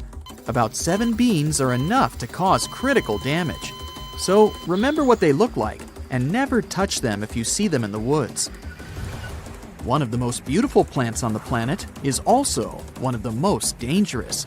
This is oleander. Everything is poisonous in it: the stem, the root, and the pink flower. Even a tiny piece of this plant can lead to severe poisoning. It doesn't need to get inside your stomach to create severe problems. Just a little touch to the juice of the flower causes allergies. And don't try to burn it, as the smoke of a burning oleander has toxic effects too. And now, the most dangerous plant in the world. One touch of it will hurt you for several years, or you may feel the consequences all your life. The gimpy plant, also called the Queensland stinger, looks like an ordinary burdock bush. It doesn't look like anything poisonous at all, but if you stand next to this plant, you'll feel suffocation and watery eyes. There are thousands of tiny poisonous hairs on the leaves of this flower. They're so light, they can hang in the air and spread by the wind, so you should put on a gas mask if you want to look at the plant. But if you lightly touch gimpy, you're in big trouble. Some compare one gimpy sting to 30 wasp stings at the same time. Poisonous hairs easily penetrate under your skin and cause irritation and pain. The problem is that you can't pull them out. Wash with soap and water, use some disinfecting ointment, and you'll see that the situation is only worsening. The hairs can't be pulled out of there. They sit there, releasing toxins and driving you crazy. There's no antidote because scientists still don't know what components the toxin consists of. It can withstand cold and hot temperatures. Unpleasant sensations can last for several hours, days, or even months. People who touched the plant said that the pain from the sting returned even after a few years. But if it's impossible to get rid of the hairs, then the only way out is to wait for them to lose their toxicity. But there's another problem here. You can tear off one gimpy leaf with gloves and put it in the laboratory, dry it, and forget about it for a few years. And here it lies in front of you, a withered, almost destroyed leaf. It seems harmless, but it's not. Even after many years, the poisonous hairs remain on the leaf surface and still cause toxin effects. Gimpy only grows in Australia. It loves the sun and dense green forests. It used to pose a severe danger to tourists and loggers. But now, all places with this plant are marked with a warning sign. At botanical exhibitions, scientists put this plant in a cage so people wouldn't touch it. Rosary peas can be white seeds with a black eye or black seeds with a white eye. You can find these plants in Africa, Asia, Australia, and the Pacific Ocean region. Some species were transported to Florida and Hawaii by people. You could encounter this plant even on city streets. Rosary pea seeds are used in jewelry and some toys. People who wear rosary pea bracelets probably don't know about its seeds' toxicity. Rosary peas, as well as the castor bean, contribute to the destruction of cells. Interestingly, rosary pea seeds are used not only as decorations, but also for healing certain health conditions. This is the only poisonous plant from the list that looks poisonous.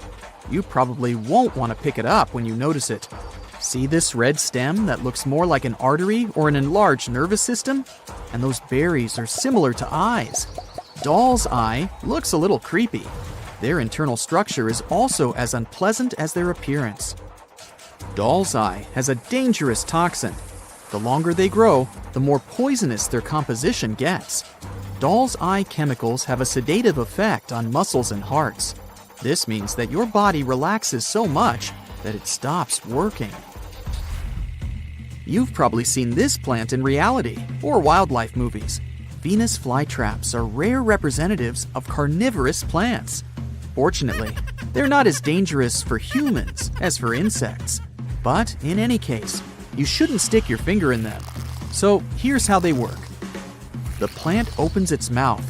There's a red petal with a fragrant smell in its middle. It's a decoy. A fly or some beetle notices this and decides to try it. They climb inside the flower. But the Venus flytrap doesn't immediately get closed. Tiny sensitive hairs inside the plant count the movements of the fly. If the fly has made more than 2 movements within 20 seconds, the plant closes its mouth in less than a second. This interval prevents the Venus flytrap from needlessly slamming when some garbage lands there. Then the fly becomes trapped. The bristles on the plant's jaws work like a cage. Prey cannot escape. Then the Venus flytrap injects digestive juice into its mouth, which destroys the fly. 5 to 12 days later, the plant opens again and waits for a new lunch.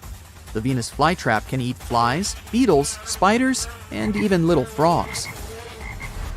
Giant hogweed causes the most extensive damage among all plants. It's dangerous not specifically for one person, but for entire forests and fields. Giant hogweed is an invasive plant. It's like a parasite. It multiplies quickly and destroys all other flowers in the area. Insects don't feed on giant hogweed. It's also problematic for people to destroy it, since giant hogweed causes an allergic reaction on the skin. It grows quickly, it's immune to poisons, and lives long. Giant hogweed can reach the height of a 1-story house and be deeply rooted in the ground. It releases its seeds, and a light breeze spreads them for miles. Scientists still can't create an effective way to combat it. There's nothing that can defeat giant hogweed in nature. Well, not yet. Nature and evolution always find a balance.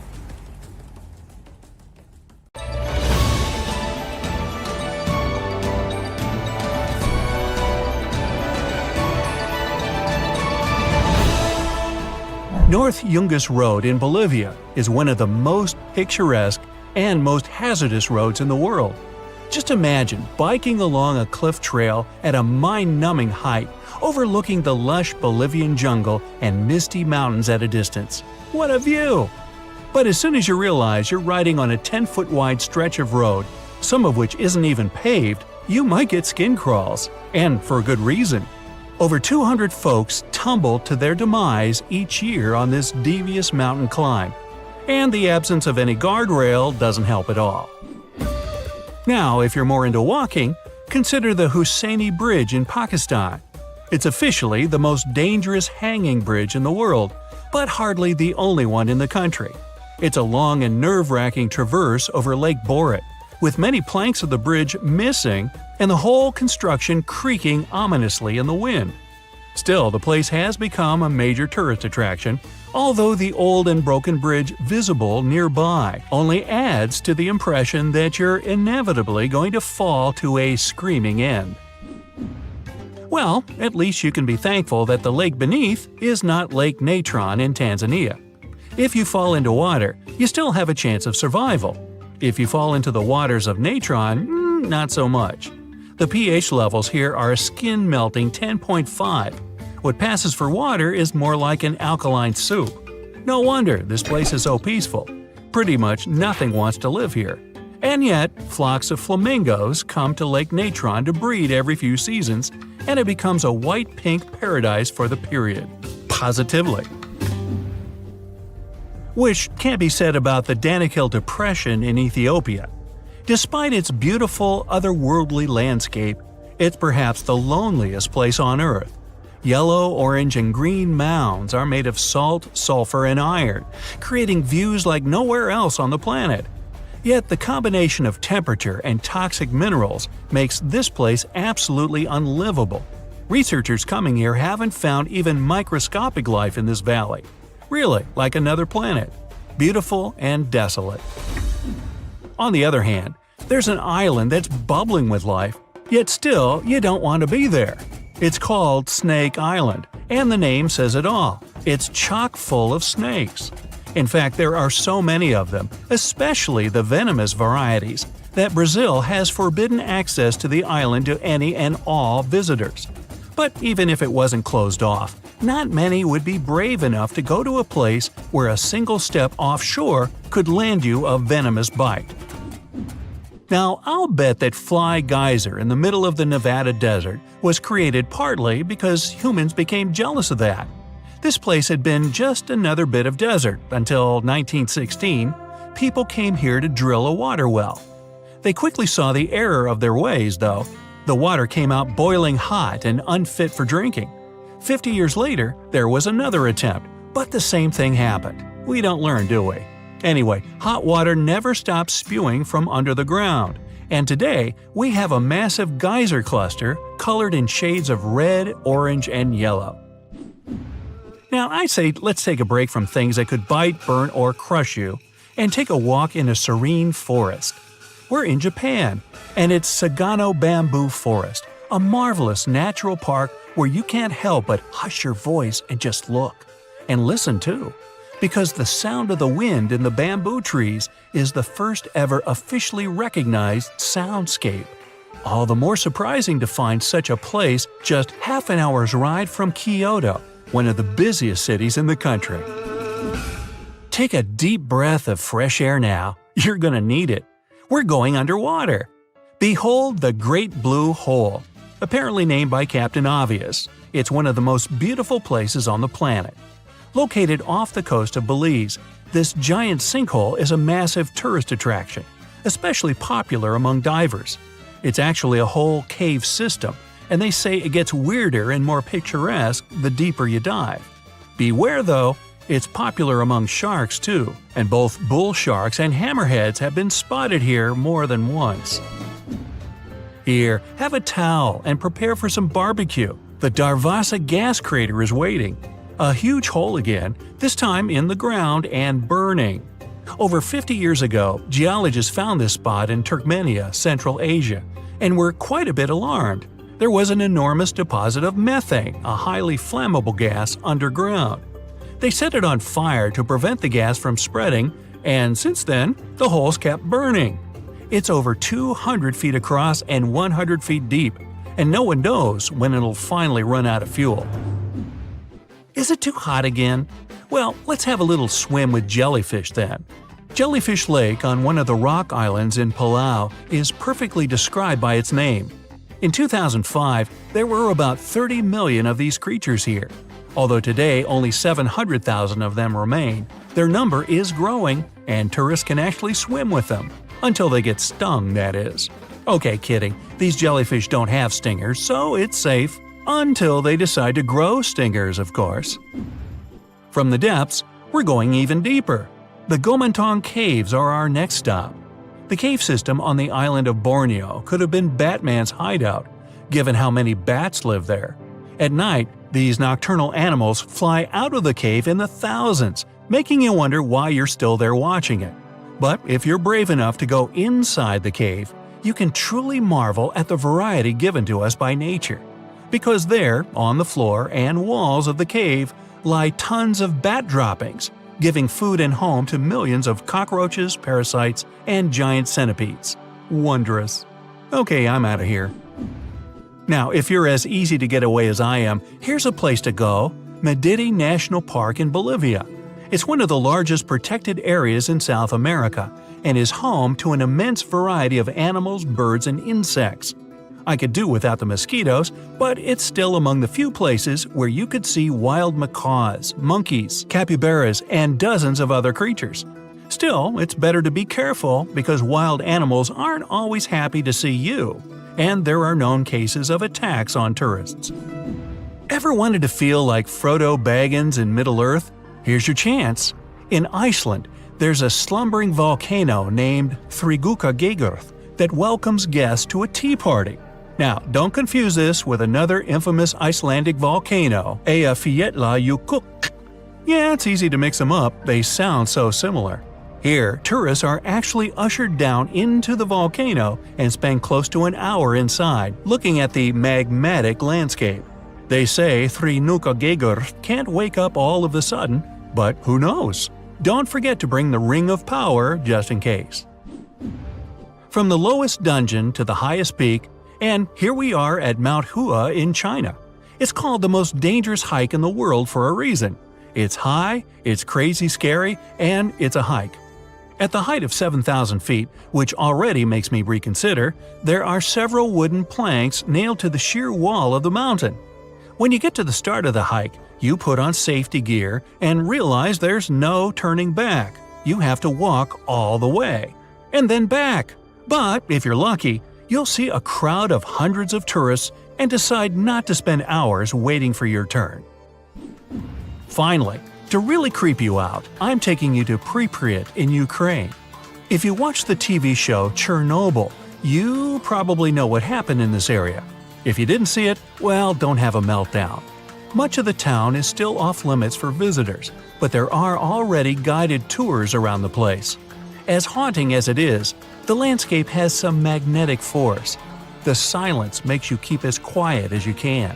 Also, you can see with your own eyes what happens when people abandon a whole city. Nature takes back what once belonged to it. Creeping vines along the walls and lampposts, trees and bushes sprouting from under concrete. And the main attraction in this desolate place is the rusty old Ferris wheel. That sure shivers my timbers. Ah, the beauty of nature all around you, the fresh air, and days of meditative rest far away from civilization ahead of you. But you've been walking for quite some time to get this far, and now it's time to set up camp. The woods around are dense, and there's no suitable place to put up your tent. Then you notice a nice green patch completely devoid of trees and only sprinkled with some low-growing bushes. Well, you go there, smug about your find, and get to work on the tent. The ground is unusually soft and smooth, but that doesn't bother you too much. All the better. The pegs go into the soil like a knife into butter. By the time you're done, it's dark already, so you get inside the tent and crawl into your cozy sleeping bag. You wake up from a creepy feeling that something's not right. You feel wet? You start wriggling inside your bag and yes, it's almost completely soaked from below. You rush out of the tent as quickly as you can and see that it's started to sink into the ground. Turns out you've set up camp on a swamp. And you've been lucky too. Swamps aren't always obvious. Sometimes you won't even see them until you're knee-deep in muck and trouble. Getting out of there can be tricky as well. The moss and roots create a soft padding that's slowly pulling you under. And when you try to raise your feet, you might end up without your boots. Telling a forest swamp is fairly easy when you know what to look for. If you're in a dense thicket and see a lush, sunlit glade where nothing but moss and an occasional bush grows, chances are high it's a swamp. You can also check it by stepping lightly on this serene ground. If it feels springy, better stay away. One other thing the swamp can be dangerous for is, surprisingly, a forest fire. If you stay too close to a swamp and start a campfire, it might catch on, especially if there's a strong wind. Swamps and marshes are chock full of tar hidden underneath the layers of water and moss. When it starts to burn, extinguishing it is nearly impossible. Always keep a safe distance from any swamp before starting a campfire. Another common mistake while breaking camp in the wild is not looking up. Let's say you found some solid ground to put up the tent, cleared it from all the nasty cones and stones, and made sure there aren't any anthills close by. You don't want anything to creep inside your sleeping bag at night, do you? The spot you've chosen is perfect, and the tree your tent is leaning to protects you from the wind and rain. You set up for the night, turning off your camping light, and suddenly, your tent is thrashing as if a wild beast has attacked you. Bewildered, you scrambled out and see a huge branch has fallen on top of your tent. The worst thing about this is that you would have seen it coming if only you'd looked up before setting up camp.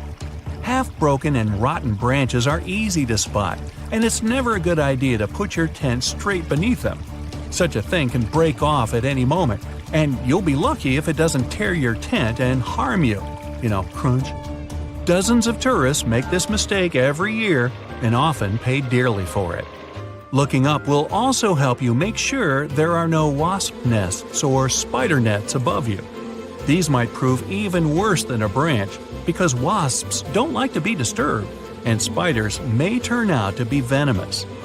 Now, if you see a beautiful river and decide to break camp on its banks, pay special attention to where exactly you put up your tent as well.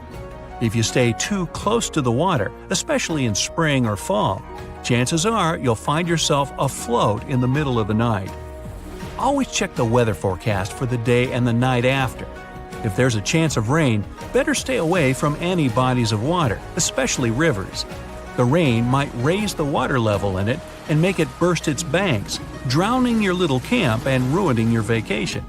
But even if you're far from water, rain could spoil it for you. Say you're once again deep in the forest and tree crowns are protecting you from the weather. Precipitation still gets to the forest floor, but at least it's not as bad as in the open. The next night, when you set up camp in another place, you feel the ground is soft and springy.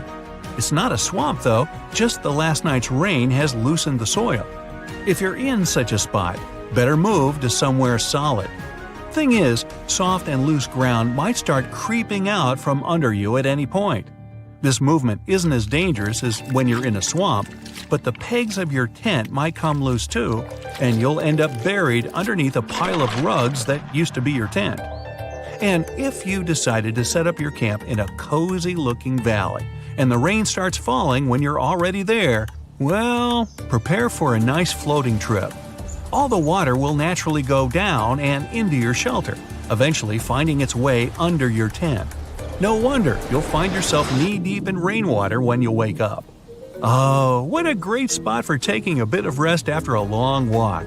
It's on a hilltop, so there's no water nearby, the sun's shining, and not a single tree to block it out. Sunbathing here's gotta be fabulous. Well, it seems this way for the first few hours. But when you stay here long enough, you'll see the error of your decision. Direct sunlight on your tent can make it hot in a matter of hours due to the materials it's made of. And you'll feel it on your skin as soon as you crawl inside.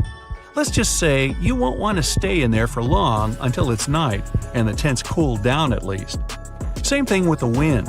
In an open spot, gusts can reach crazy speeds, and if you haven't been careful while hammering down the pegs, you might say goodbye to your tent sooner than you'd like. It's best to find a spot near a tree that would protect you both from the sun and the wind. Still, don't get tempted to camp near a lone tree when the weather forecast isn't in your favor. Both sunny and rainy weather are okay, but if there's a serious storm coming, a single standing tree will serve as a lightning rod. It's not hard to imagine what may come if lightning strikes a tree you're camping under. Hey, you might get a charge out of it. When winter camping, the weather can be even more treacherous. Remember what I said about direct sunlight? Forget it. In winter, it's best to have the sun shining on your tent. The cold might get to you no matter how cool and expensive your tent is, and the winds are generally much more vicious in the cold season. Direct sunlight will help you cope with much of the cold. One of the more common mistakes hikers make is starting a campfire too close to the tent. Again, the material of the tent conducts heat very well, and it's a good thing when it's warm. But it also catches on fire easily. Sometimes, one spark is enough to burn your shelter to cinders. Make sure there's enough room between your tent and the campfire, and never leave your fire unsupervised. When you go to sleep, it's a rule to extinguish the fire so that you don't wake up to a blazing inferno around you. Insects can ruin even the most exciting hike. Mosquitoes, ants, ticks, and other pesky bugs can find their way into your tent wherever you are, so make sure you protect yourself from them. Use skin repellents when you go outside and put an anti-insect spiral next to the entrance to your tent. Don't put it too close or inside though. The smell is irritating and it can also cause a fire. To avoid the best part of mosquitoes, and especially ticks, try to stay away from lakes, ponds, and dense forests where swamps may occur. Skeeters reproduce in still water, so areas around such pools are replete with the winged pests. But they have a hard time flying when there's some wind, so choosing an open spot is your best bet to get rid of them. Don't let them bug you. Why wouldn't you want to wade into this cool pond on a piping hot summer day? You dip into the refreshing water and enjoy the breeze. Everything's perfect. Until a dark shadow drifts by under the surface. You think it must be a leaf based on its size, so you don't pay it any mind. Until it bites you, right on your big toe! After running out of the water, you realize you've been the subject of a giant water bug strike. You've had the unfortunate chance to meet a toe biter, or sometimes called an alligator tick. You'll survive this monster's bite, but it will be unpleasant. Because giant water bugs are found worldwide in freshwater habitats, their bites are more common than any of us would like. Be on the lookout next time. Here's what you need to know to spot them. The giant water bug grows to be more than 4 inches long. According to Guinness World Records, that makes it the largest aquatic insect on Earth. A nip from one of them is said to be some of the most painful injuries a human can suffer from bugs. Although they can be found around the world, they're especially common in North America. They blend into the landscape. Their dark brown body mimics the leaves of the wetlands. No wonder you didn't spot it.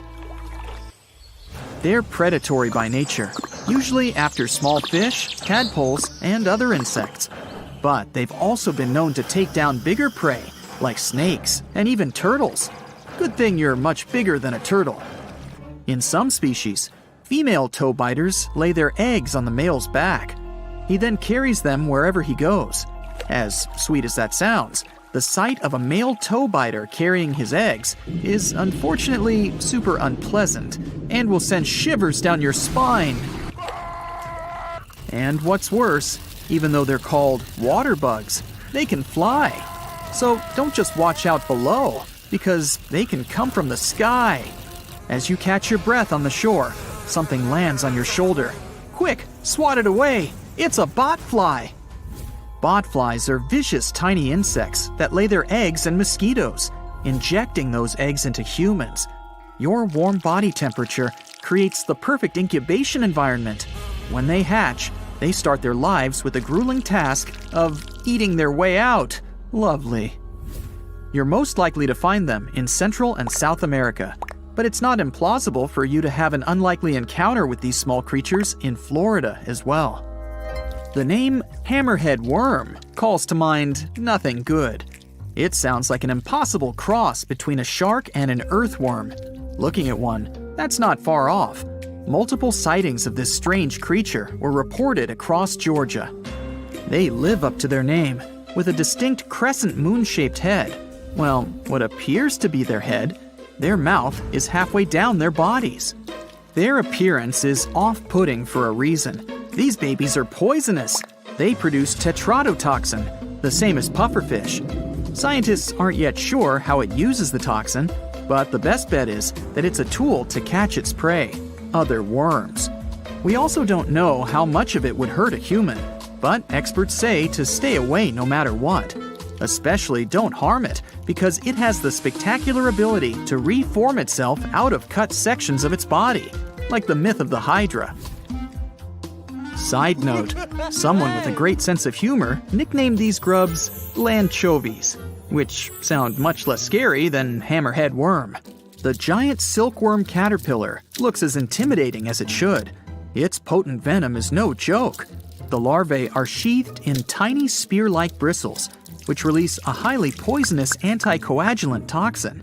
So getting pricked by one of these isn't ideal, but they make it even worse by gathering in bunches. So it's common to accidentally brush up against multiple caterpillars at the same time. Most people who are stung don't feel it. Oh, that's good, right? Well, no. It means they have no idea what's going on when symptoms appear. Plus, there's no visible mark left where they've been stung. One of the strangest things about this caterpillar is that it's super tiny compared to the damage it can cause, usually around 2 inches. They're commonly found in the rainforests of South America, including in Uruguay, Argentina, and Brazil. But plot twist, this creepy crawly doesn't just come in one form. The caterpillar is only in the first stage of its life. Yeah, that's what it looked like as a baby. Once it reaches adulthood, it takes on an entirely different shape as the giant silkworm moth. But don't be fooled into thinking it's harmless now because it's lost its vicious spikes. It's still venomous, and now it can fly. You can take comfort in knowing that it only lives for a few weeks in this form though, because once it metamorphoses, it no longer has a mouth to eat with. The Australian funnel web spider toxin can take out an adult human in about 15 minutes. That's why it's widely considered the world's most dangerous spider. While all funnel web spiders are no darlings, this specific species takes the cake. They're relatively large and aggressive, with rear-facing fangs capable of piercing through your fingernails. The males often wander into human-populated areas in search of mates, and are much more likely to cause harm. They make their burrows in cool, sheltered areas, such as under rocks and inside rotting logs. Worst of all, they're commonly found in shrubs and rock groups in suburban districts. If you're not from Australia, you can feel relief since they're exclusively native there. If you are from Australia, pay close attention to your surroundings, and if you see one of these, stay far, far away. A word of good news, an anti-venom was developed in 1981. Still, it's best to steer clear. Down on the bottom of the ocean in tropical areas, you might spot a beautifully patterned shell, like this one. They come in all colors and sizes, and look like tiny pottery vases made by little underwater potters. If you're like me, your instinct might be to reach out and pick it up and take it home as a souvenir. That's the last thing you ever want to do. This isn't just any old shell. It's the home of a cone snail. If that name doesn't strike fear into your heart yet, it will soon. Like most snails, the cone snail is slow, but it makes up for it with calculated moments of dangerous swiftness. They're predatory, seeking out other snails, fish, and marine worms. They sense potential food nearby using their nose and deploy a sharp needle-like proboscis to spear their prey. The harpoon-like beak is strong enough to penetrate fabric, even reinforced diving gloves. If you're a human, and I sure hope you are, you're not the cone snail's ideal meal. That doesn't stop it from stinging people that get too close. If it does sting you, You probably won't feel it because the venom that is injected in that instant is laced with a natural pain reliever. The lack of pain is actually what makes this snail so dangerous. Without knowing what's hit you, you may not register the sting symptoms until it's too late. So, if you see a pretty shell, stay safe by leaving it be. This minuscule bombardier beetle has a unique talent. When threatened, it can shoot boiling hot poisonous acid from its backside. It uses the stinky chemical spray to ward off predators and lash out against other insects. And it works well. Sometimes it even saves their lives after they've been swallowed. Frogs will often spit them back up once they taste their less than pleasant flavor. You might find one in many different ecosystems, from deserts to grasslands to thick forests. They're so versatile that they're found on every continent, except Antarctica. You've probably never noticed one before, because they're so tiny, only about the size of a fingernail. Incredibly, a potent spray can come from such a little bug. It can be because of an elaborate internal structure of chambers and reservoirs that combine two chemical compounds, hydroquinone and hydrogen peroxide. They're stored separately in reservoirs inside the beetle's abdomen. They pass through valves and meet in a central chamber to mix with an enzyme that kickstarts the reaction. Gases created in the reaction rapidly expand and produce massive amounts of heat. Whatever you do, you don't want to get on these little guys' wrong side. You might think that zombies only exist in the movies, but the threat could be much more real if you're a cicada. A fungus called Massospora has a unique goal that few other mushrooms share. It hitches a ride inside the bodies of the singing cicadas, overtaking the bugs' minds and turning them into real-life zombies. Affected cicadas act very unnaturally, with their only goal being to spread more of the fungus to other cicadas. The scariest part is that the insects stay fully functional the entire time, showing no sign that they've been taken over, besides their strange behavior, until it's too late. While they may not be a threat to humans, there's still something very unsettling about knowing that the buzzing bugs in the trees might be the creatures of scary movies. That's it for today. So hey, if you pacified your curiosity, then give the video a like and share it with your friends. Or if you want more, just click on these videos